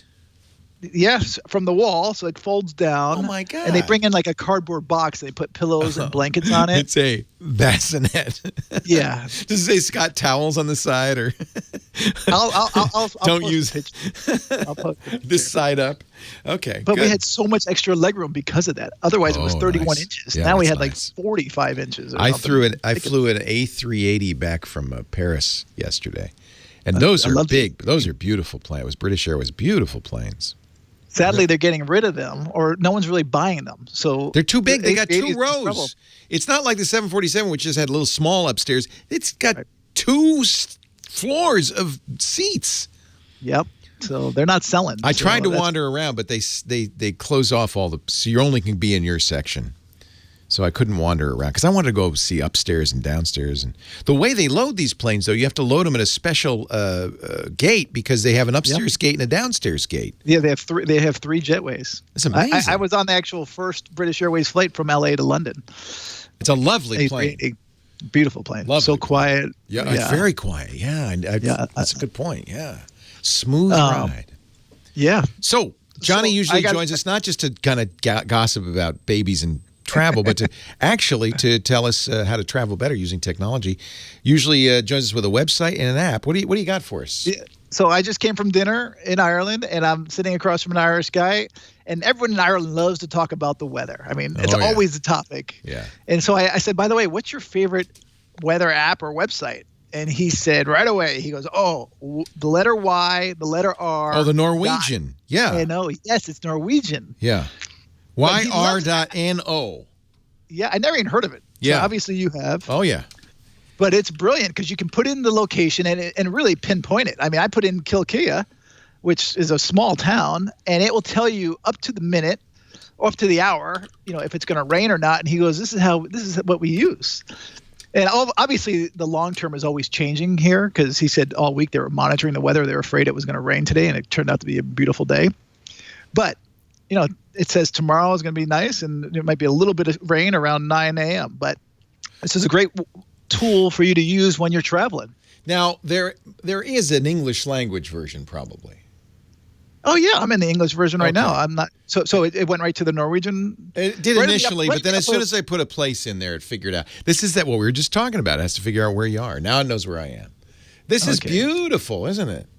Yeah. And so on the left-hand side, you can scroll. You can put in hour by hour, or you can do long-term, or you can do the statistics or maps. And I've just been playing around with it just since I came up for dinner. This is so cool. 15 minutes ago, but I really like it. Yeah. And this is actually good for travelers before. This was always the question for us. What's it going to be like next week or in 2 weeks when we get there? And and it's nice to get the long range forecast. And they do have at least a 10-day forecast on here. Right. And actually last week while you were away, I actually mentioned a website and an app called Weatherbase. Actually, it was a website. And it's also brilliant for long-term planning because it will tell you what the average amount of rain or sunshine or the temperatures and things like that. Really neat. How well does it work for the U.S.? I've always wondered that. I mean, of course, we're traveling in Europe, but it's yr.no. It's funny because the reason I know about it is I can't remember some of my phones or maybe one of my operating systems. That's the preferred weather provider. Instead of Weather Underground or the U.S. Weather Channel. And I like it. It's very good. YR. Yeah. Well, take a look and see what it says for Petaluma, and you can tell how accurate it is. Yeah. And my app today, since, the big news last week was that Uber was dealt a huge blow in London. Yes. And in fact, Uber's new CEO is in London right now trying to get that turned around. Yeah, and he used to be at Expedia. He's a great guy. He should be good. He should be good, yeah. He should be. But in case it doesn't, I have an app for you when you're in London. Okay. And it was actually, since I'm right near London, this is what I was recommended by friends. It's called Get, G-E-T-T. It's available worldwide, but it's a free app on iOS and Android. But what I like about it for London is that you can order a black cab. Oh, I love black cabs in London. Yeah. But usually ordering them is kind of a pain. You have to have someone at the restaurant do it or your hotel, and it takes a while. These guys do it within 3 minutes, and there's 40,000 drivers alone that use it. Now they're pairing in the U.S. with Juno. Juno, yeah, I got that too when I downloaded it. I don't know who Juno is either, but I guess if you're in the U.S., you could use the Juno app for Get. And in London, use the Get app. Yeah, well, when you're in, but I had to change my location to UK just now when I downloaded it, and then I showed it because otherwise it was showing up as Juno. So this is not a ride-sharing thing like Uber. Not. You're getting a London cab. You are, but you can actually do a carpool with a London cab. Oh, how funny! And they also can do a larger one. So this is a good alternative. XL. We used Uber in Paris. It was great. In fact, we were talking about it at a restaurant, and the people next to us said, "Did you just say you can use Uber here?" And we said, "Yes." They said, "Does it work?" I said, "Oh yeah, it works great." Oh yeah. And it was inexpensive. And sometimes the Parisian cabbies, they can be. I think the word is truculent. I remember last time I was there, it was snowing, and they just roll up their windows light as Gauloise and start reading the paper. They're not going to drive you anywhere. So you just can't hail one either. No, like in the middle of the street. Uber you have is to great. Go to it. I know Uber's had problems and so forth, but it's a boon for travelers. I'll tell you another one that I use for traveling, and I know you've mentioned it before, City Mapper. Yep. And I was telling everybody on the trip because we said, "Oh yeah, we took the metro." They said, "How do you know how to take the metro?" You get City Mapper, which will tell you how to use mass transit in most big cities in the world. It's wonderful. Yep. It's a great app. And the best thing about Uber in France and other places is that you don't have to worry about the language barrier. It tells you. That's right. You don't have to talk to the guy. Where to go. Yeah. It doesn't matter if he doesn't understand you or not. Leo Laporte, the tech guy. Thank you, Johnny.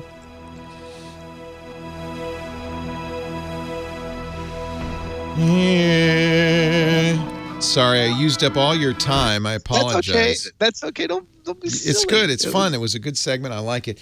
Yeah, what were we talking about? Oh, talc.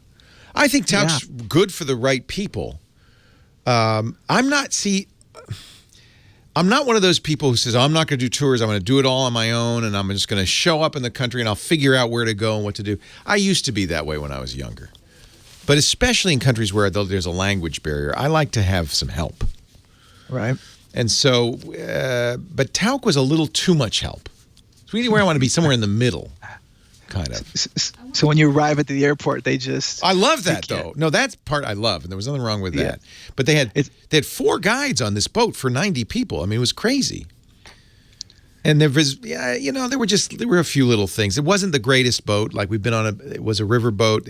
They do not have this. It's not a 5-star river boat. No, it's a 4-star. Scenic Cruises has really scenic. Nice Everybody was saying scenic.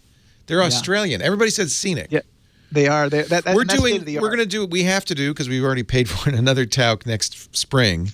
Maybe it will be better. We're going to be in Japan. And both Lisa and I agree. If we're going to Japan, we're not going on our own to Japan. I'd like to, but I'm too old for that. Have you been to Japan before? No. Well, yes, I have, but I've been to Nagasaki. Okay. Well, the Japanese are some of the friendliest people. Oh, I know. It's so clean. It is. Wait. Yeah. The language barrier is a problem. Look who just showed up. Hi, Jack. Little man. Look at the little Jack.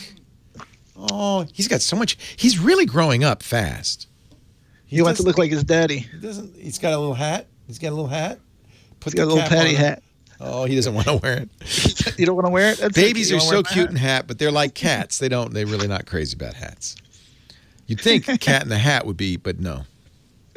He actually wore it all day yesterday around town. It was funny. Nice. So anyway, nothing wrong with I think this is not for us more than anything else. So I got you. There he is. Anyway, have a great time in Ireland. I'm so glad. So glad. Thank you. Yeah, have a wonderful time.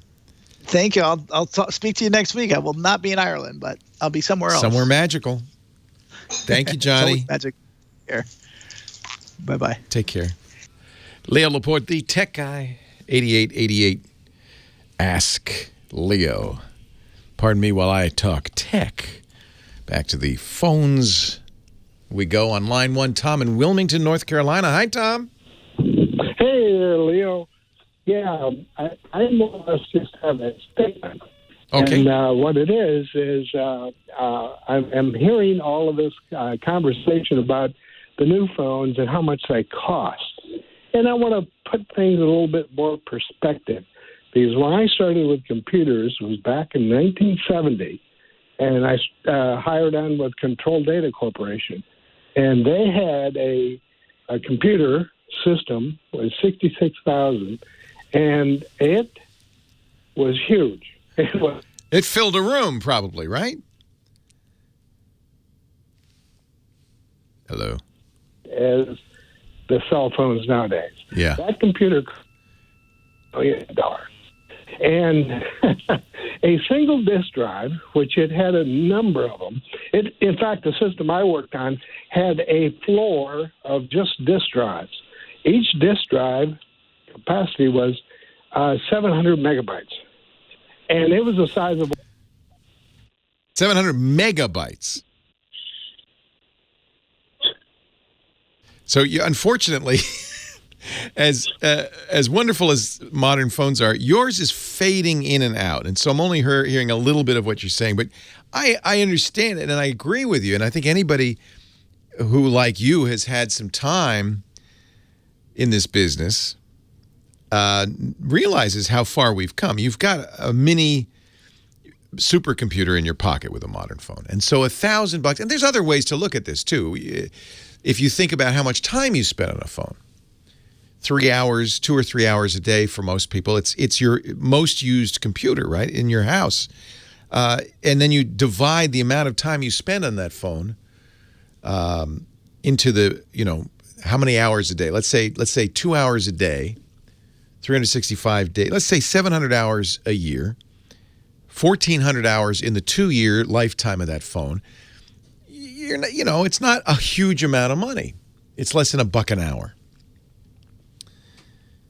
And it is the most useful device. I have to say, just traveling, for instance, on my vacation, I was just struck by how useful. And how do we survive in a foreign city without a smartphone? I used the maps.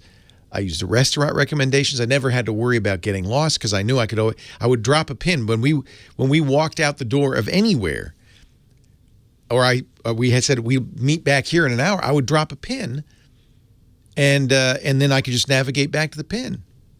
It's phenomenal. In fact, I used the Apple iPhone and the Apple Watch, and I used Apple Maps as a result because the watch would then tell me which way to go. As I approached a turn, it'd go on the watch, and I'd have to turn right or turn left. I didn't even have to pull out the phone to figure out which way to go.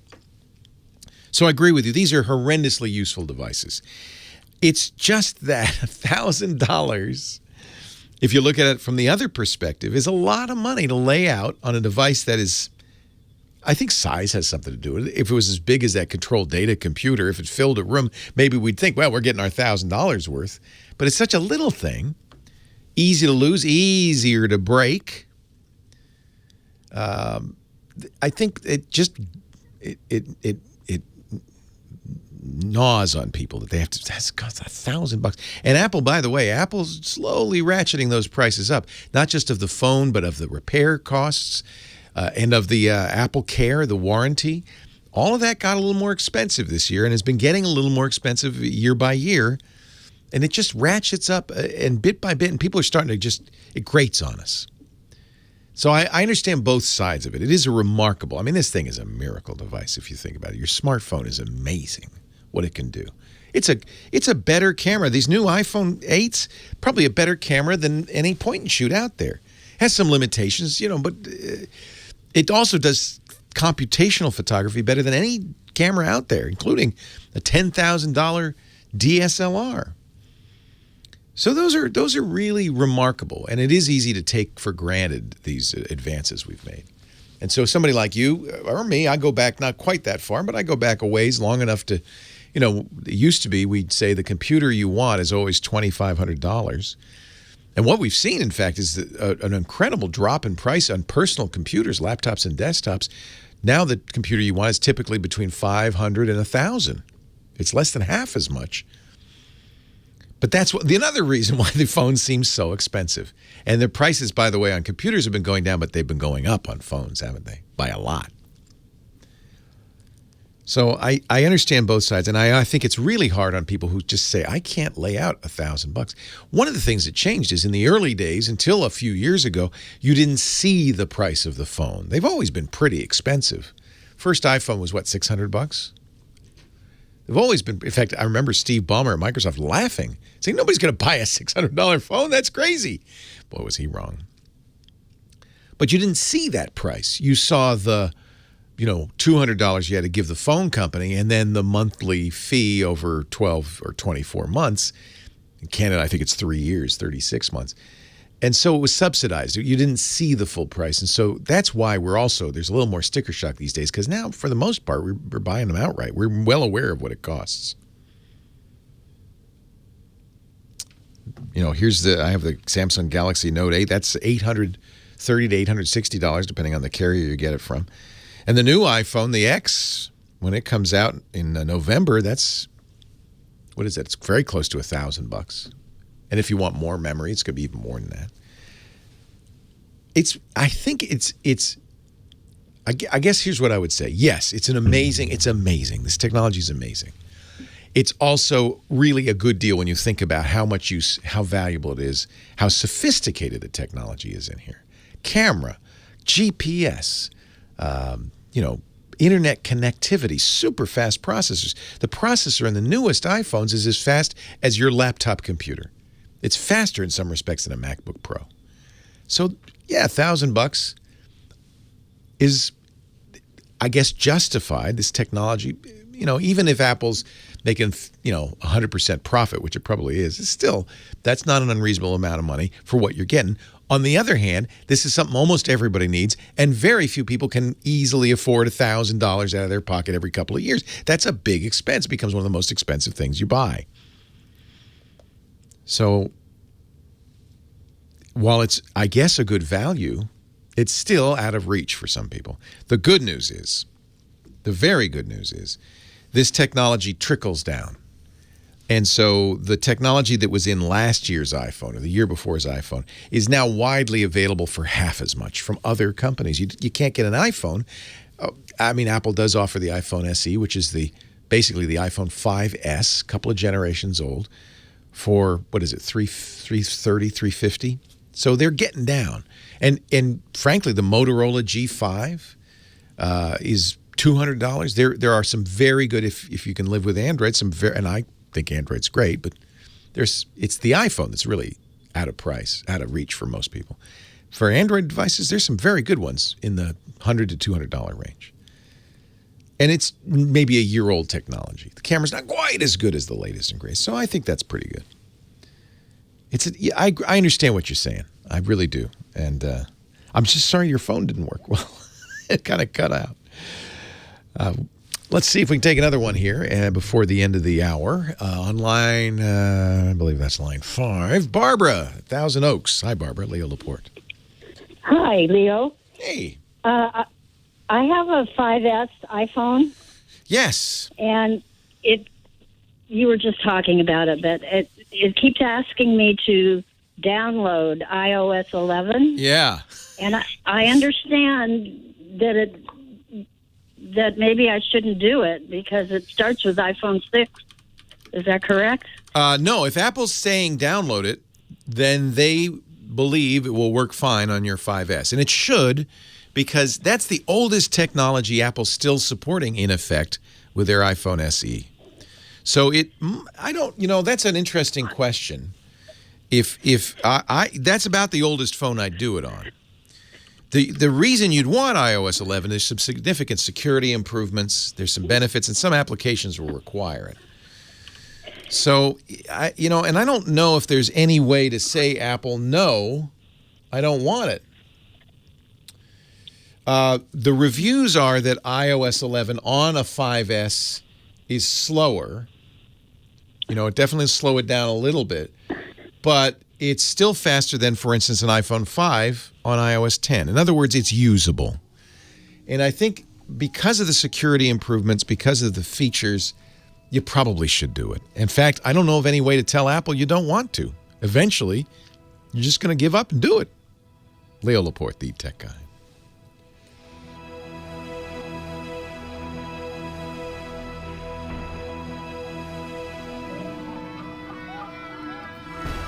So I will put an article for you. This is from Ars Technica. Andrew Cunningham, who's really great, has written an article about exactly your question, which is, what is it like to run iOS 11 on a 5S? And I'll put that in the show notes so you can read the article. I mean, it's quite a detailed article. He even does benchmark performances. He says slower, but not slow. In other words, usable. He says iOS 11 on iPhone 5S doesn't feel bad. It's fine. Let me see. Should you update? He says, I could understand wanting to hang around on iOS 10 if you have an iPhone 5S. Apple's oldest supported iPhone indisputably loses some of its pep in the move to iOS 11. And while it gets a lot of the same things as the other new devices, it still misses out on augmented reality, the improved voice in Siri, and some other things. He says, but as I do every year, for most people, I would come down in favor of updating. In other words, it's not bad. It's not a bad experience, and the benefits outweigh he says, maybe 10% difference. So unless you want to get a new phone, and that's going to make a big difference in performance, I agree with Andrew. I think you have the oldest phone that you can still update. That's why Apple's offering it to you. I'd say do it. You're not going to notice a huge slowdown. And again, I'll put this article so you can read it in the show notes. So that's a challenging question for everybody, isn't it? Well, when is it time to stop upgrading? And pressing any button. I love the vintage. Hear the crackling?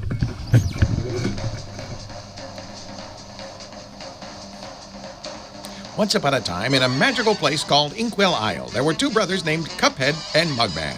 They lived without a care under the watchful eye of the wise Elder Kettle.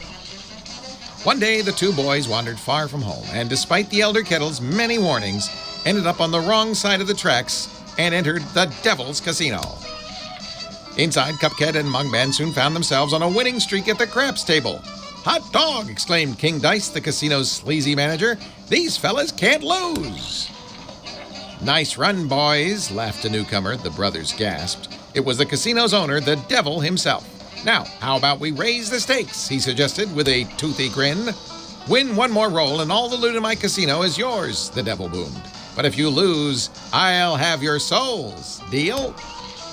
Cuphead, blinded by easy riches, nodded and grabbed the dice for a throw. "Good gosh, Cuphead, no!" cried Mugman, for he understood the danger, but it was too late.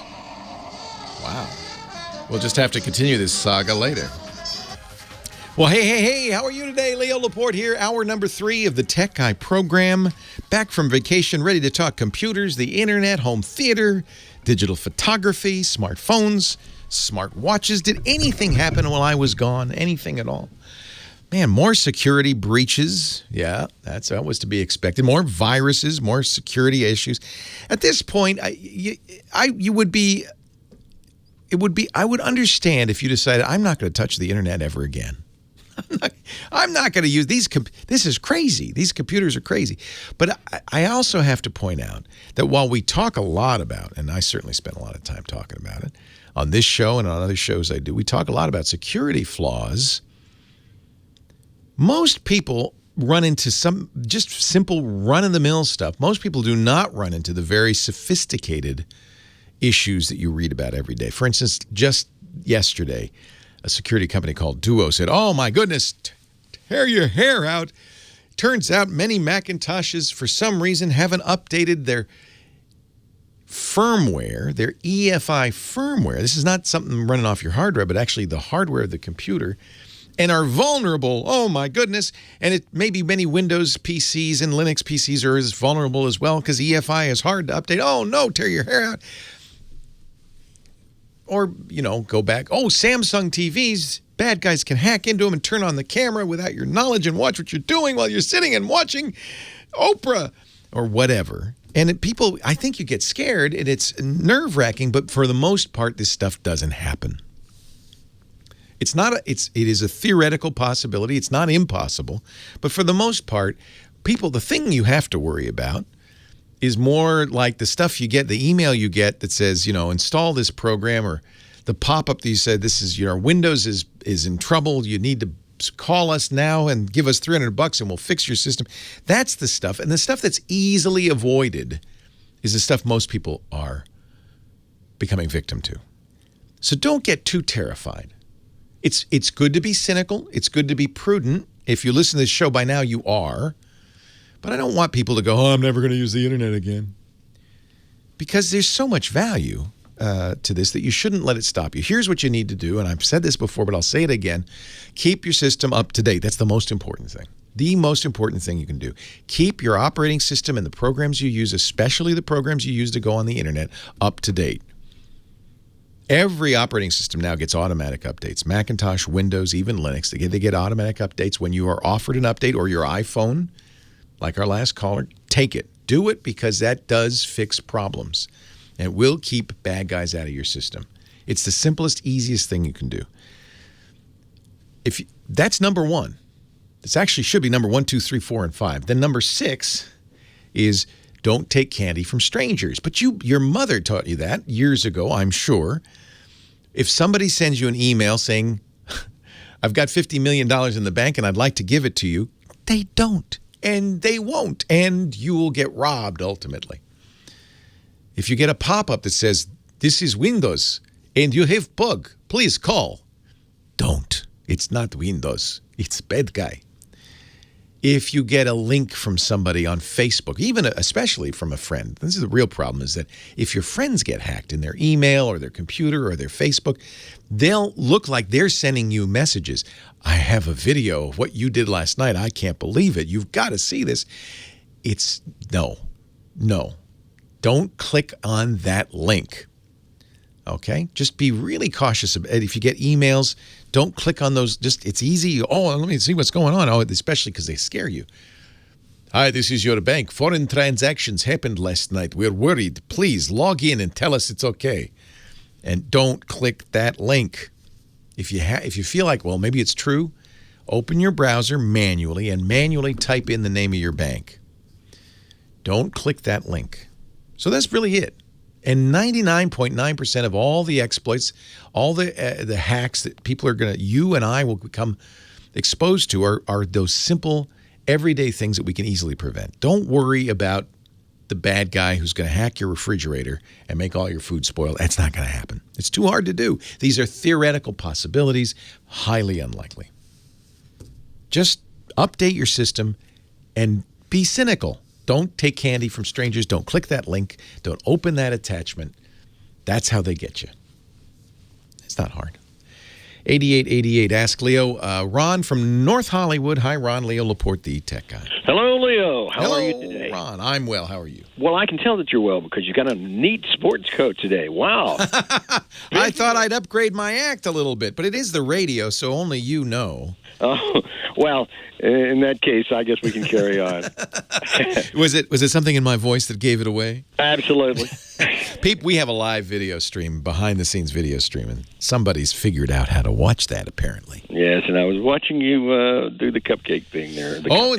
This new game that just came out. It was actually the main reason I came back from vacation is so I could play Cuphead on my Xbox or my Windows machine. Okay, yeah. wait, how old are you? I'm a kid at heart. It's a video game, but the problem is they announced it almost 3 years ago, and we've all been waiting. It's a kind of vintage. Looks like remember Crazy Cat or Felix the Cat? These old vintage cartoons. It has that feel to it. And I kind of like that. Anyway, we'll see. That's cool. Cuphead is the name of it. That's cool. What can I do for you? Well, I got a Note 4.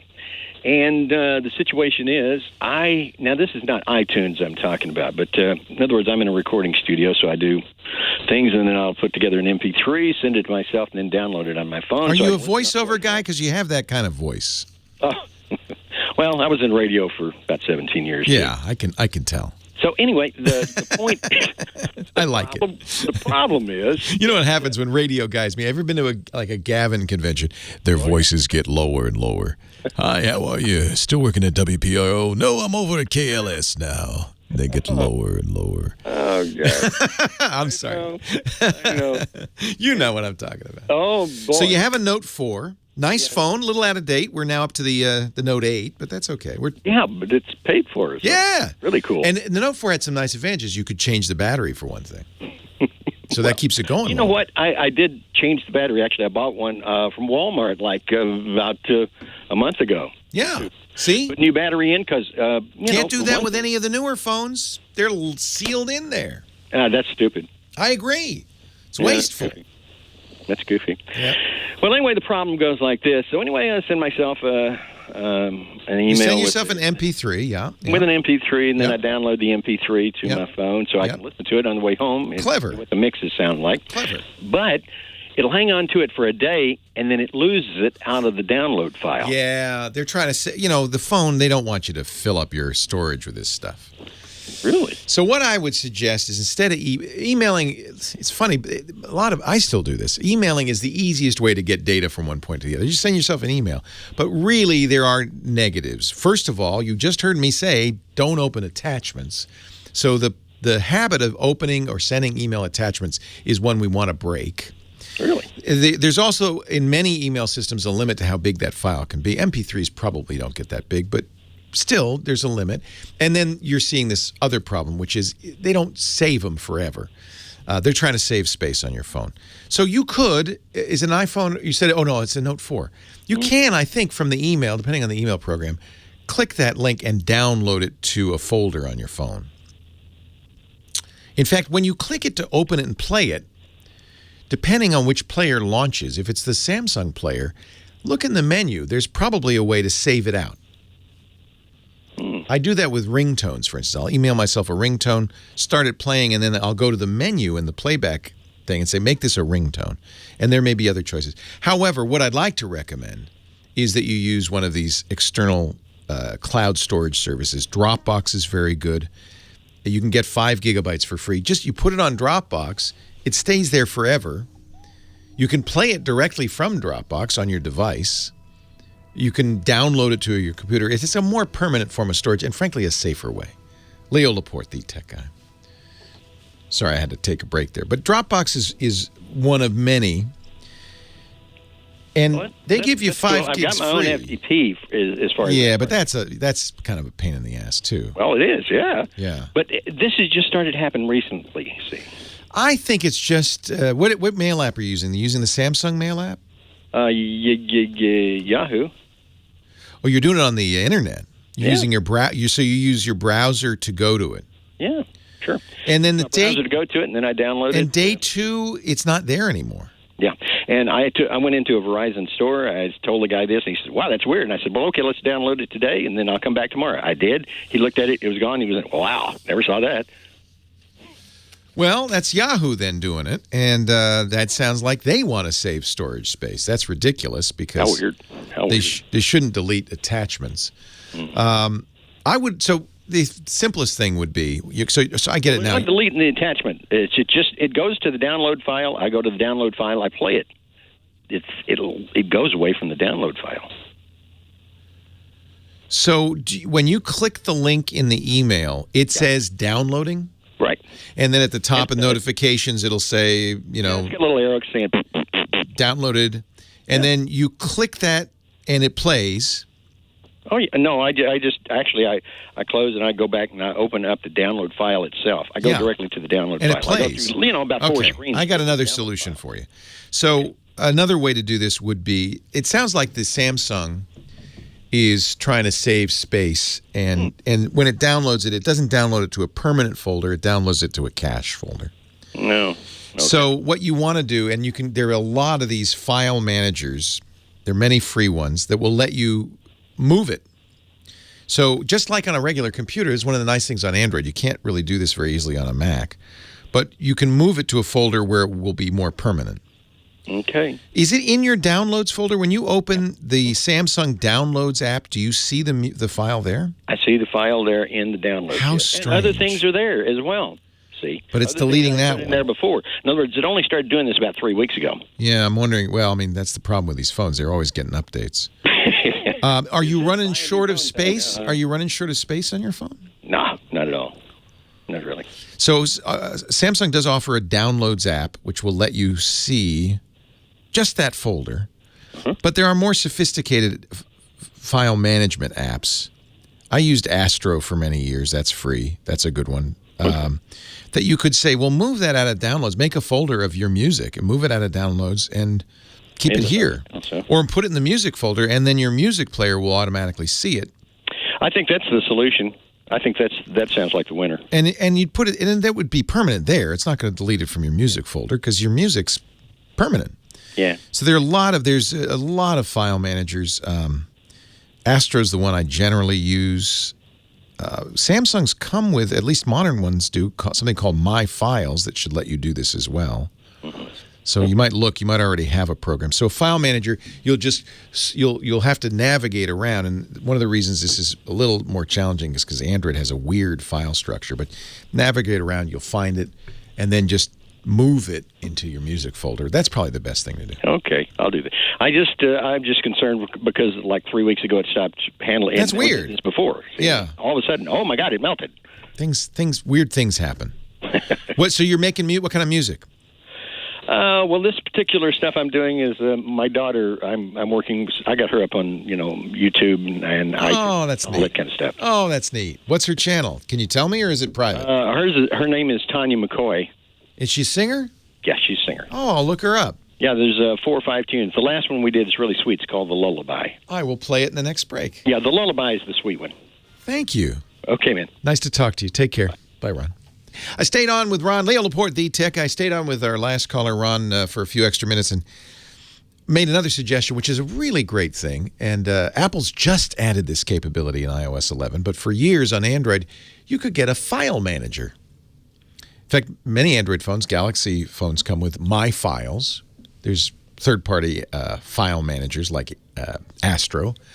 And if you've downloaded a file and you want to make it more permanent, you can use a file manager and move it somewhere more permanent. I was suggesting that Ron maybe take the music that he's emailed himself and the attachment that he's downloaded and move it into your music folder.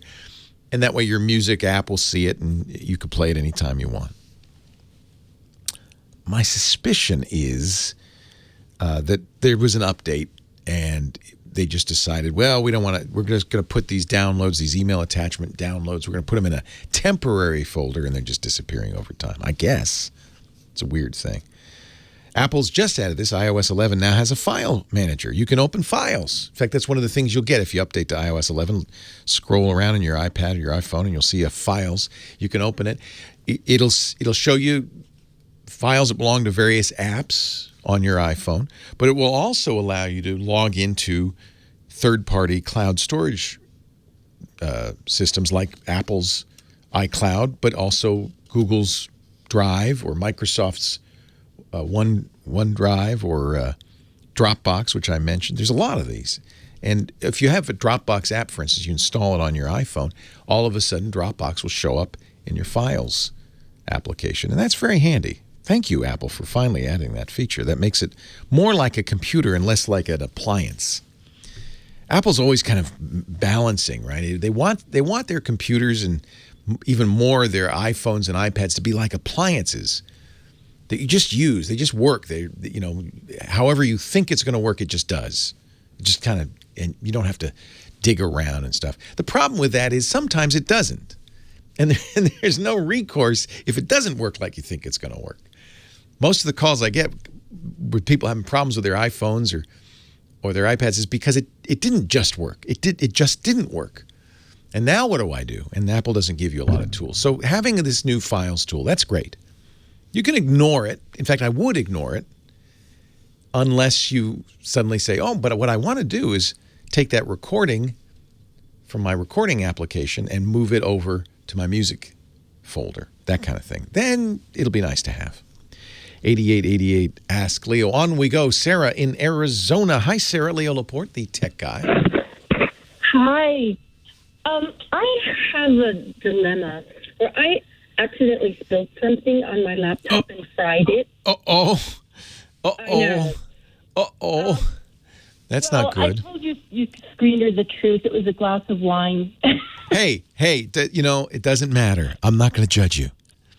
Thank you. I'm not going to judge you. The only thing that's okay, sometimes you can spill water, but anything like wine or soda pop or coffee with cream, that's going to pretty much destroy a computer. It's toast. It's toast, yeah. So I've ordered a new one, and it's coming in a few days. But in the interim, a friend lent me hers, which is essential because I have two jobs, both of which are online. Yeah. So you need it. This is a mission critical device for you. Exactly. Yeah. My question, though, is I also, partly related to the jobs, partly personal, have a variety of G and Y mail addresses. Yeah. And I'm trying to, I want to access my mail and respond, but it seems like, especially with Gmail, they make me add the account. And my concern is, although this is a friend, I understand what you don't want to leave all your stuff lying around on her computer. Right. So I don't want her. So here's the best way to do this. Is her computer a Mac or a PC? It's a PC. Doesn't really matter, but because what you're going to do is she's given you her computer and apparently given you a login to her computer, right? She did. Yeah. So now you're using her account. But what would be better is to make one of your own. And then you can do all that stuff in your account. And then when you give it back to her, before you give it back to her, you delete your account. I wish I would have thought of that. Well, you can do it now. Move everything over there. And for future, when somebody lends you a computer or when you lend your computer to somebody, you should always do this. Don't give people your account. Make an account, a guest account for them. Give them a password and account. And then it doesn't impinge on your stuff. And you don't have to add this issue of, well, now I've got stuff on here I don't want anybody to see. Yeah. So work on a different account, and you can do that now. You go into the control panel, and the users or the accounts control panel, and you can say, make a new account. You have her password. Make a new account. It'll give it administrative privileges, so you can install software if you want, and then log out of her account and log into your account. And now everything you do is going to exist in that account alone. And when you finally give her the computer back, you log out of your account, you delete it. In her account, you'll go into her account and delete it. It'll say, do you want to delete all the data associated with this account? And you say, yes. And then now it's back to the way it was before she gave it to you. Okay. Can I ask you one more quick question? Sure. On my new computer, which is arriving in a few days, I looked on your website about what the best antivirus. The best antivirus is no antivirus. Oh. You know, one thing that happened while I was gone is CCleaner, which is a program a lot of people in the chat room recommend, and I've always avoided recommending. It's a utility. Turned out for the last couple of months, every time you installed it, it was installing malware on your system. I can go back and tell you about a number of well-known major name antiviruses that opened holes on your system and allowed bad guys to get into it. And well, I know you hate Norton and McAfee. Yes. And McAfee is what comes with. Don't install any, and I'll tell you why. Windows 10 comes with a built-in antivirus and malware removal tool. It's part of the system, and it's enough. The problem with installing an antivirus is it's twofold. One, it gives you a false sense of confidence. In the best case, an antivirus is going to detect about half of the things that attack you. Half! But people go around going, well, I got an antivirus, I'm safe, and you're not. Two, the second problem is, because these programs operate at a low system level, if they've got any flaws, and every software program has flaws, they're opening your system up to bad guys. The real rule, and this is the CCleaner rule I'm going to call this, is install as little software as you can. Because every time you put another program on your system, it opens potential security problems. Wow. Okay. Install nothing you don't absolutely need. And I can tell you right now, you don't absolutely need an antivirus. Okay. And if McAfee's already on it when I open it up? Just uninstall it. First thing I do when I get a new PC, they've got all this, they call it trialware. I call it crapware. First thing I do is I go into the add, remove programs and features, and I uninstall everything that I don't want. Now, don't go too crazy, because sometimes there's stuff on there that the computer manufacturer put on there for keeping it up. But anything that's trialware, and I include Candy Crush Soda, and I just uninstall all that stuff, because I don't. This is my new rule, which I've never mentioned because I just made it up. Install as little as possible on your system. And if at all possible, only install stuff from big names that you can really trust. That really is a good form of hygiene. Leo Laporte, the Tech Guy.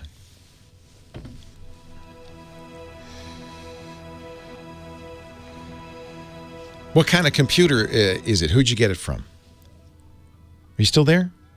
Oh, she's gone. Darn it. Don't hang up after I'm done talking to you, because sometimes I want to talk to you some more.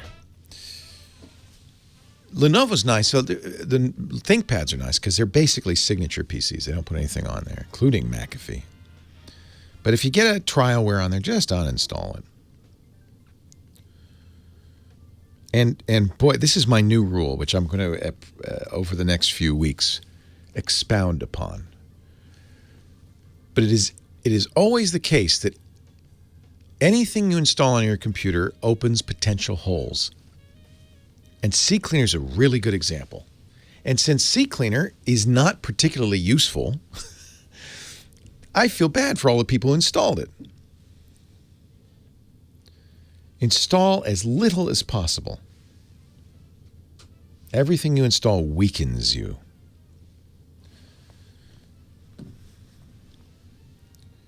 In fact, that's one of the reasons Microsoft did Windows 10S and Google does Chromebooks. These operating systems severely limit what you can install. You can only install on a Windows 10S system stuff in the Windows Store. On a Chromebook, you can only install Chrome extensions, and that makes a huge difference. Okay, let me go back. Cuphead. Cuphead. All right, the devil, Snake Eyes. Right. We're all... Oh, man. Where'd you go? So apparently they're in hell? Oh, you have to collect souls for the devil. Wow. What a fine pickle you boys have gotten yourselves into, says Grandpa. I don't know if you want to be the pawns of the devil, but if you refuse, I can't bear to imagine this man. Oh, I have to go somewhere. Tutorial. Tutorial Z? Z? So I guess I better do Z.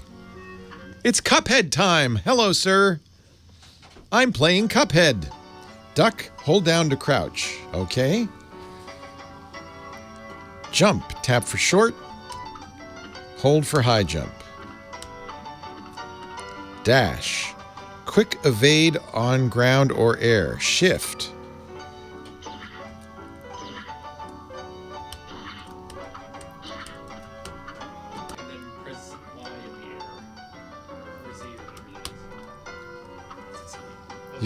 Shift. Oh, I get it. Oh. Okay, down plus Z is descend. Drop down from certain platforms. Down plus Z. Ah. X. C. Hold to stay in place. 8-way aiming.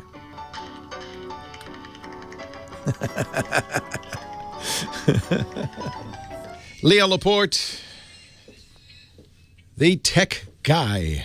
8888 Ask Leo, the phone number. Going on to Jerry. He's on the line from Santa Monica. Hi, Jerry.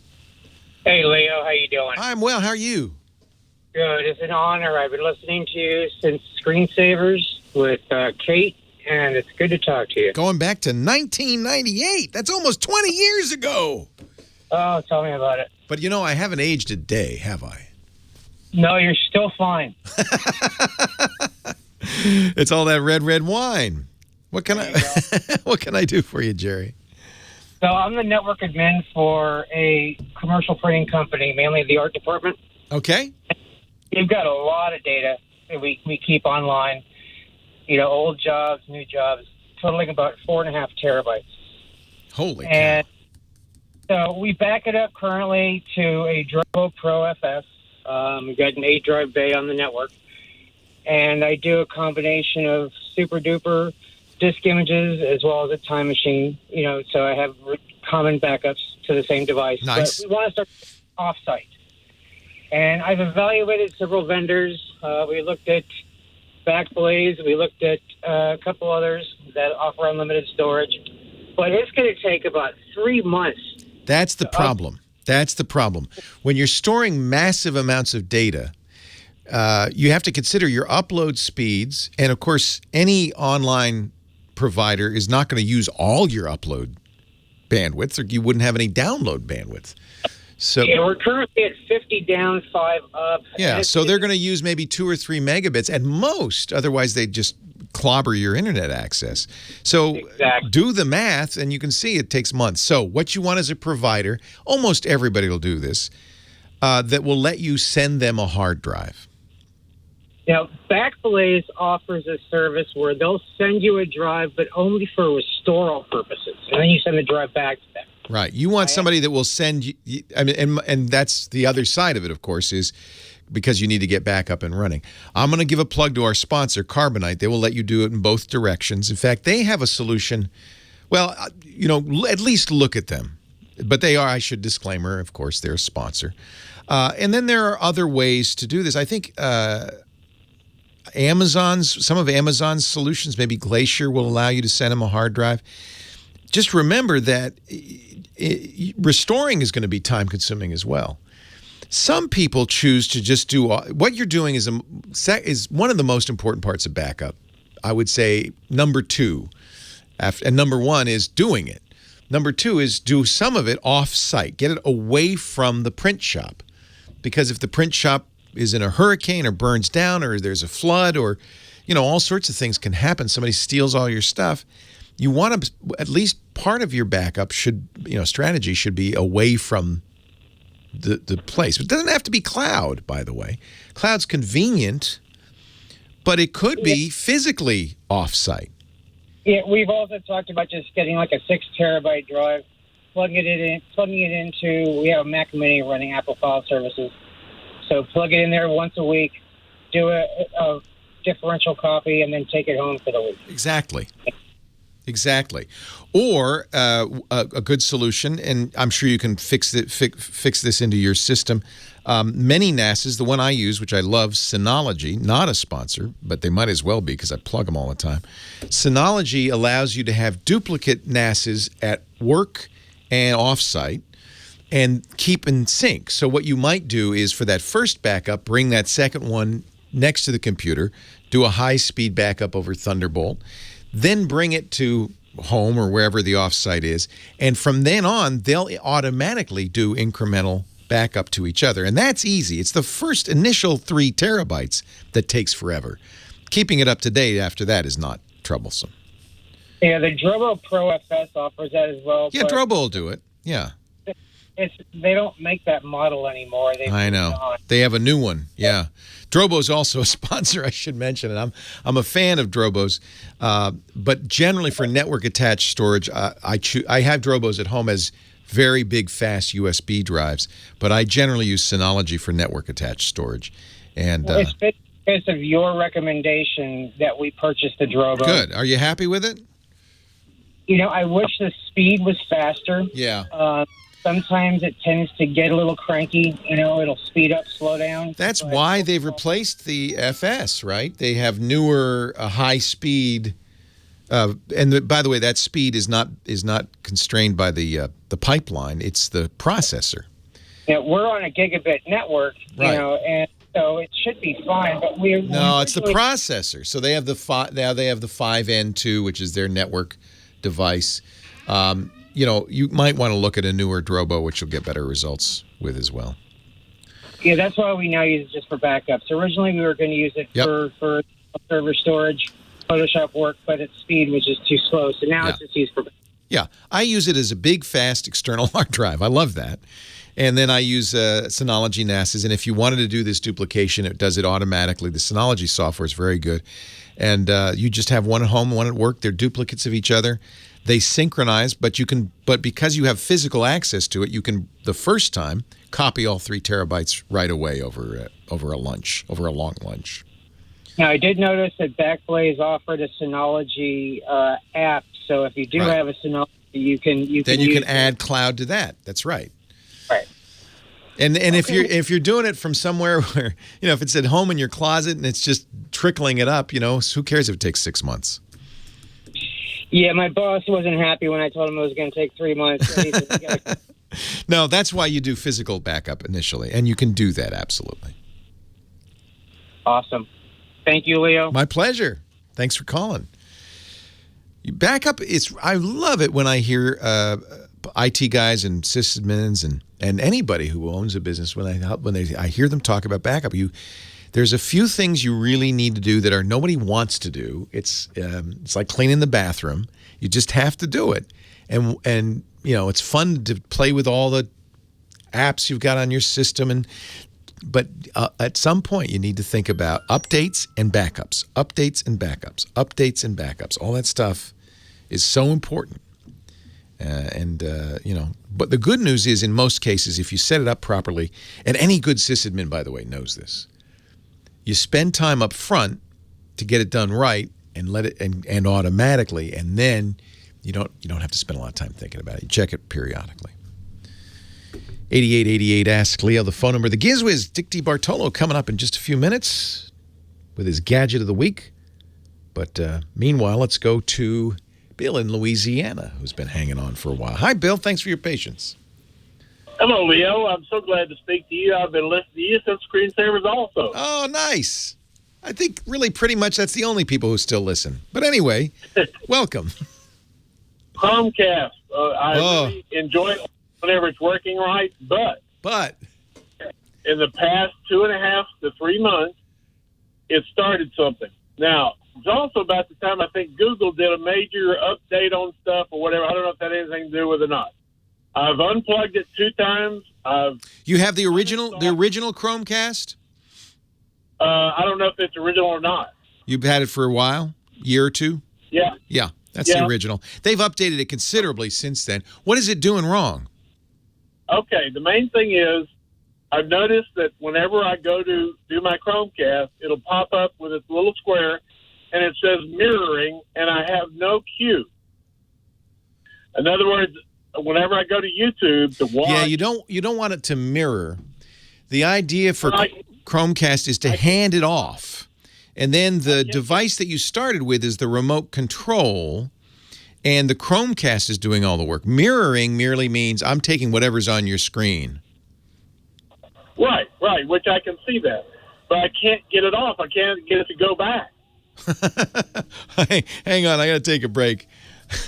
I don't know why your Chromecast is stuck, but maybe I can help you off the air. Leo Laporte, the Tech Guy, Dick DiBartolo coming up next. The case of the stuck Chromecast. So you're saying it starts mirroring, but you can't turn it off. In other words, whenever I go to get cast to come up, it automatically shows mirroring. Yeah. And I cannot, I've gone to the internet. Are you doing it from the browser? Where are you starting the Chromecast from? Your browser? From Chrome.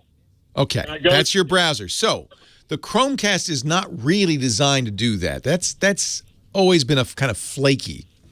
What the Chromecast is designed to do is you launch Netflix on your phone or your computer, and then use the Netflix app, the Chromecast button in the Netflix app, and you say to the Chromecast, okay, take it from here.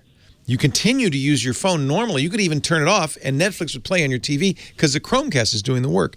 You're doing something else. Whenever you're using Chrome to Chromecast, it's always mirroring because that's the only way Chrome can do it. What are you playing from Chrome? YouTube? Yeah. Use the YouTube app instead. Now what, Leo, going back, before this happened, I was using the Chrome fine. I had no problem with using Chromecast in Chrome. Yeah, but it's not the way they want you to do it. It's not the way it's intended. In fact, I don't know if they still do it, but for a long time they said Chromecast in Chrome is beta, very beta. So the best way to play, are you doing this from a phone or a computer? From a computer. And let me tell you one more thing. Another thing that happens is, like, let's say I'm watching YouTube on it. You know, I have to go to full screen to watch it. I can't go anywhere else. All right. It also, if I want to go to something else on my computer after I've gone to full screen, I can go there. But what happens is the audio signal degrades to the point where it's almost useless. The audio signal. Yeah. One more time. That's because you're not doing it the way you're supposed to. You're not supposed to use the Chrome toolbar to Chromecast. You're supposed to do it from YouTube. Now, when you launch YouTube's player, so you're watching a YouTube video, right? You launch the and then the player comes up. In the player interface, there's a button. That will do the proper handoff. What you're doing is not how it's supposed to be done. You're mirroring your Chrome browser window. And of course, it's not going to give you great results. That's why Google doesn't want you to do that. So they let you do it. But that's so that you can, so you can do things that, because not every app supports Chromecast, so that way you could play an app back in your browser and you could watch it on your TV, but it's far from optimal. Much better results if you launch the YouTube player and hit the Chromecast button inside the player. Fantastic. I appreciate it. Okay? Take care. Thank you. Yeah, and most of the time, I think really what Google intends the Chromecast to be used with is not a computer, but a mobile device, because then you would launch the YouTube app. You would do it from the YouTube app. And you could turn your phone off because you want the handoff. When you're mirroring, as you're doing, there's no handoff. All Chromecast is doing is sitting there saying, okay, give me data, give me data, give me data, give me data. And your computer's doing all the work. What you want to have happen is the handoff so that the Chromecast then connects to the Wi-Fi, connects to YouTube or Netflix or whatever. It does all the work. And you could turn the initiating device off. You could shut your computer down. It would keep playing. You can't do that with mirroring Chrome. Yeah, and this is part of the problem that Chromecast. Man, look at Dickie D. He's just doing the Dickie D dance. Leo Laporte, the Tech Guy. I can't help it. I got the DJ in me. I still talk up every vocal. I don't know why that is. Dick DeBartolo is Mad Magazine's maddest writer, and we call him the Gizwiz because not only is he a humorist. Did you ever call yourself a humorist? Never. No. Did you ever call yourself a humidor? Yes, that's strangely. Yeah, now you got it. That's because you store cigars in your pants. I understand. No, he's a humorist. That's what's in my pants. Okay. It's a cigar. He's a humorist. In fact, you've got one of those awards that proves it. My ink pot award. Your oh my ink pot. gosh. Your ink pot award. Steven Spielberg and I got them the same year. Yeah. So there he's quite a well-known humorist, I understand. Yeah. Anyway, Dick joins us every week, not just to talk about humor in Mad Magazine, although that I always enjoy because I'm a big fan, but also about gadgets because for years he's been collecting gizmos, and that's what made him the Gizmo Wizard, or as we call it, the Gizwiz. Hello, Dickie D. Gizwiz. Leo, how are you? I'm great. I'm back from vacation. I know. I was watching your photos. A few too many croissants. Was the food any good over there? No, French food. It's terrible. No, I told Lisa, I said, bring a lot of, snack bars and stuff because the French are not known for their food. Man, they kept feeding us sausages and cheeses and breads, and enough already. It's funny, though, and actually it's a little depressing. Paris is loaded with American fast food restaurants. On every corner, there's a McDonald's, and across the street, a Burger King, and across the street from that, a Steak and Shake, and across the street from that, a Five Guys Burgers and Fries. We're staying in a fancy downtown hotel in Paris across the street from a Five Guys. Isn't it at least Les McDonald's? No, something? And in fact, they're very popular. These places are jammed because the young people in France, they don't want to eat that French food. Oh. I don't blame them. They want le hamburger. So what do you got for us this week? Okay, so while you were in France, I was in Las Vegas at Interbike 2017. Wow, now I'm jealous. Yeah, well, that is every conceivable kind of bike, every conceivable kind of accessory, and one of them was really neat.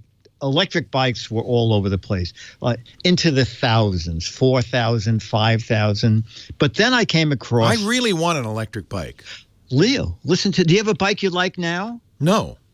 Oh, too bad. Okay, because I was going to tell you how in 1 minute to make it an electric bike. Oh, I have a regular bike, yeah. Oh, yeah, regular bike, fine. Yeah. Okay. This thing is called the Geo Wheel. Geo Wheel. Geo Wheel is put together by engineers at SpaceX and Ford.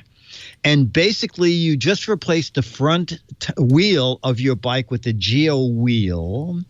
The motor and everything is built into the tire. Wait a minute, just the wheel? So your regular just bike, the wheel. You just put this wheel on your bike. Exactly. And when you watch their video, only the tire spins. The rest of the wheel stands still. And that is your mud. And there's a little rotor there that's spinning. Wait a minute. I don't understand. Only the tire spins. The rest of your wheel stands still. Yes, exactly. That is a sentence that doesn't make any sense. How does that happen? Because just the tire is separate from the rest of the wheel. Oh, so the Geo Wheel guts is spinning the tire. Is spinning the tire. Wow. Yes. And this will fit any bike? It's set. It will fit 95% of all bikes. They make a 28, 29-inch wheel, and they make a smaller 26-inch wheel. Now, I presume it's not like a motorcycle. This is a pedal assist kind of thing, right? Well, without any assist, 20-mile range on a full charge. What? I want this. I'm going to buy this now. Well, this is not inexpensive. Oh, how much? Well, electric bikes are Well, what's your guess? Well, an electric bike, a good electric bike is going to cost you $1,500 to $2,000 or more. Well, this is $5,000, $6,000 sometimes. Yeah, the real. How much is one this? of the nicest I saw was $4,000. $995. Yes, that's a good deal. That's cheaper, and especially if you really like your bike. No, absolutely. The guy said if you feel like pedaling with pedal assist, then you can go 50 miles on one trip. Most electric bikes, really, that's it. They help you get up a hill or something. It's not, you still pedal. I don't want to So you just flip your wheel off. You take this Geo Wheel, you put it back on the frame, tighten it down. What? And they say in 30 seconds to a minute, because everything's in the wheel. How does it know you're pedaling? I'm not sure. It must have some. It comes with a little click-on dashboard, Okay, which is your okay. throttle and the LEDs. And then you charge it up. You plug it in and charge it. Yes, exactly. You can either slip the battery out and take it with you, or it one comes of my with concerns is this is going to make the front of your bike really heavy. I did not Did ask you ride how much it? the wheel weighed. No, I didn't, because it was in the convention hall. Oh, yeah. You can't really. But I was talking to the guy, and the guy said they're putting them on wheelchairs. People who have old what a great manual idea. wheels. Yeah, exactly. No, I thought it was very inventive, and I only saw it running in their video. And it comes with this little clip-on dashboard, which the LEDs will tell you what the wheel is doing, and then that is your throttle there. It's very clever. I like it. Especially you have a bike that you really like. Yeah, I do. Yeah, there you go. And I also feel guilty about riding an electric bike, like I'm being lazy. So this would be like a compromise. It's a compromise. Yeah. Exactly. Yeah. Does it work on training wheels? Now there you go. I haven't learned how to ride it yet. I'm just right. So this this is good for your exercise bike, Leo, because you could just set it for an hour and then go eat, watch get TV. Get some French food. Yeah. Come back and have say, some more okay. croissants. Yeah. GEOO.com. Geo. Or you might say Geo, but they say Geo. Geo. For Geo Orbital is the name of the company. Geo. Very nice. Dick is at his website. If you want to know more about this, he's got a link there at gizwiz.biz, GIZWIZ.biz. Click the link that says that Gizwiz visits the tech guy. Yeah. No, I'm just telling him how to find the info on the bike. But you're right. As long as you're there, you might as well play the game. What the heck is it? Where he gives you a close-up of a gizmo, and you identify it. There's 12 autographed Mad magazines for the right answer. 24 for the wrong answer. So you can figure that out. But do participate, because we got another month on this one? Yes, to the end of October. Okay. Autographed copy of Mad Magazine could be yours. Offer prohibited in states where it's not illegal. And do it tomorrow. Employees of Twit are allowed to play. Are allowed to play. I've never won, but that's okay. Thank you, Dick. We'll talk again next buddy. week. Take care. See you next week. Gizwiz.biz, our site, our show, our podcast. What is this? This is a radio show, Leo. The radio show. I'm a little jet lagged. Did I mention that? It's the middle of the night for me right now. Our radio show today brought to you by those good folks at Carbonite Online Backup. You heard me talking earlier. After you decide to back up, that's the most important decision. My data matters. Back it up, right? That's really important.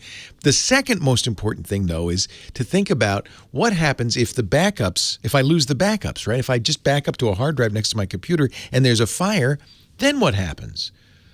Or, much more likely, if I back up to the hard drive next to my computer and I get ransomware, the ransomware is going to encrypt the backup. Then what happens? That's why you need Carbonite.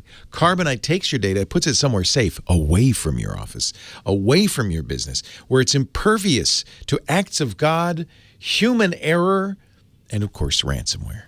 Go to Carbonite.com. You can read all about it. They've got plans for home or office, Mac or PC. And all you have to do is pick a plan that's right for you, for your home or your business. I use it both places. And then try it. But if you do, use my name, Leo, as the offer code. And the only reason I say that is it's completely self-serving, so they'll know they heard it here, that you heard it here, and they'll buy more advertising. No, that's not the only reason. The other reason is you'll get 2 months free if you decide to buy. So it's a win-win all around. Carbonite.com. Give it a try today. Make this the weekend where you finally do something about protecting your most important asset. Go with the data protection experts. Carbonite.com. Don't forget to use my name, Leo. Hey, I want to thank Kim Schaffer, who has been doing a great job all day. She'll be back tomorrow answering your calls, putting them on the air, grooming you for your personal appearance on national radio. Thanks also to Michael Cozio, who is holding down the fort back at the Satellite Operations Center there. He's our musical director, playing the discs. And, of course, most importantly, I want to thank you for joining us. It was great to be back. I missed you. And I'll be back again next time. I hope you will, too, for the Tech Guy Show. Don't forget our website, all the links, all the information, everything I talk about available for free techguylabs.com. I'm Leo Laporte, the Tech Guy. Have a great Geek Week. Well, that's it for the Tech Guy Show for today. Thank you so much for being here. And don't forget, it's just the tip of the iceberg. We do nearly 30 shows on the Netcast network. It's called TWIT, T-W-I-T. It stands for This Week in Tech, and you'll find it at twit.tv, including the podcasts for this show. We talk about Windows on Windows Weekly, Macintosh on Mac Break Weekly, iPads, iPhones, Apple Watches on iOS Today, security on Security Now. I mean, I can go on and on and on. You even get your daily dose of tech news with Tech News Today. And, of course, the big show every Sunday afternoon, This Week in Tech. You'll find it all at twit.tv. And I'll be back next week with another great Tech Guy show. Thanks for joining me. We'll see you next time.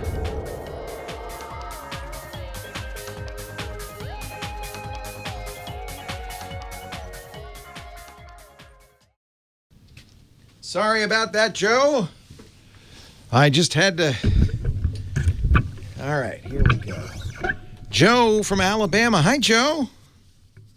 Oh, wait a minute. Now I can do it. Hi, Joe. Are you there? Oh, I pushed the wrong button here, too. Hi, Joe. Hello. There, it worked. Technology, I'll never understand it. I'm sorry about the late call. Not at all. What can I do for you? I've been watching you since the original Screensavers, like everybody else, for years. Isn't that funny? I hope that that's not the only people who listen to this show. But it does seem to be very, very common. Well, it was a good show. I'm very proud of the old Screensavers show. I'm very proud of it. Well, one thing I was going to tell you, you're one of the reasons why I got into photography. Oh, nice. My favorite hobby. Yeah. Yeah, I used a Nikon P900. Oh, wow. And I do photography all over Alabama. What do you like to take pictures of? Anything. That's why I don't stay on one subject. I like varieties of subjects. Yeah, that's sensible. And I got a Facebook page, Facebook page. It's Eyes of Alabama Photography. Nice. So it's facebook.com/Eyes of Alabama Photography? Yeah. I'm typing it in right now. But I was going to tell you that before I got to my question. Yeah. What can I do for you? I'm just checking. Well, the one problem I'm having, I have a Samsung stereo receiver Blu-ray player, and I connect it to my TV to get the TV sound for the speakers. I use the optical cable, Toslink, whatever you want to call it. Okay. But the little door broke off the back of it. It won't stay connected. Oh. It falls out. Is there anything that I can replace or adapter? So it's one of those Toslink connectors. So it's got you see a little door with little red light coming out around the edges. Yeah. And then you have so the cable is keyed, so you can only put it in a special way. It's got a little bump on it. You put it in like that. And you're saying that it had the door, but now it doesn't have a door at all, and the cable just falls out. Right. I didn't realize how important that door was. I guess so. I mean, I can wiggle it around and it'll stay for a few seconds, but that's about it. I guess you could tape it in or something. That'd be ugly, but... Huh. I don't think... So the broken door is on the Samsung or on the TV? The Samsung. Okay. I don't know if you knew any... I'm asking. I'm waiting to see the chat room who's going to come up with a solution, because now you did take the rubber tip off the end of the optical cable. Obviously, it wouldn't have worked if you hadn't. Right. Yeah, that's one thing they're asking. The other thing they're saying is Scotch tape. I think what you're really asking reasonably is there a way to replace that the connector, that little cable? And I don't think... Yeah, the connector or maybe an optical AV. I see. Yeah, you say I'm not going to use that at all. So what other output? Really, the best way to do it in general would be HDMI. Does your TV have HDMI? The TV does, but that was another thing I can't figure out. But I can go into settings on the Samsung and turn on the HDMI audio. So that's what you'd want, because normally that's the best way to get audio in. It's still digital, just like the optical cable, but because it's on the same cable, it's timed better. So normally what you do, if you have HDMI on the Samsung, which I know you do, no Blu-ray player doesn't, and you have HDMI on your TV, that would be the best solution. You wouldn't need the optical cable at all. But one has out and one has in. One of them won't work with the other way. You mean there are 2 HDMI ports on your Samsung? Well, there's only one on the Samsung. There's 2 on the TV. Sir? Where are you seeing in and out?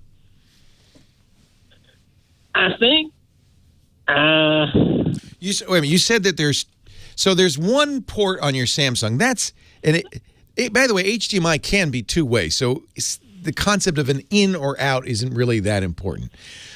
Okay. If the Samsung has 2 HDMI ports, one in and one out, what it's intended to do is it's intended to have some other HDMI device come into it. But I don't have a Samsung Blu-ray player, but I don't think that's very common.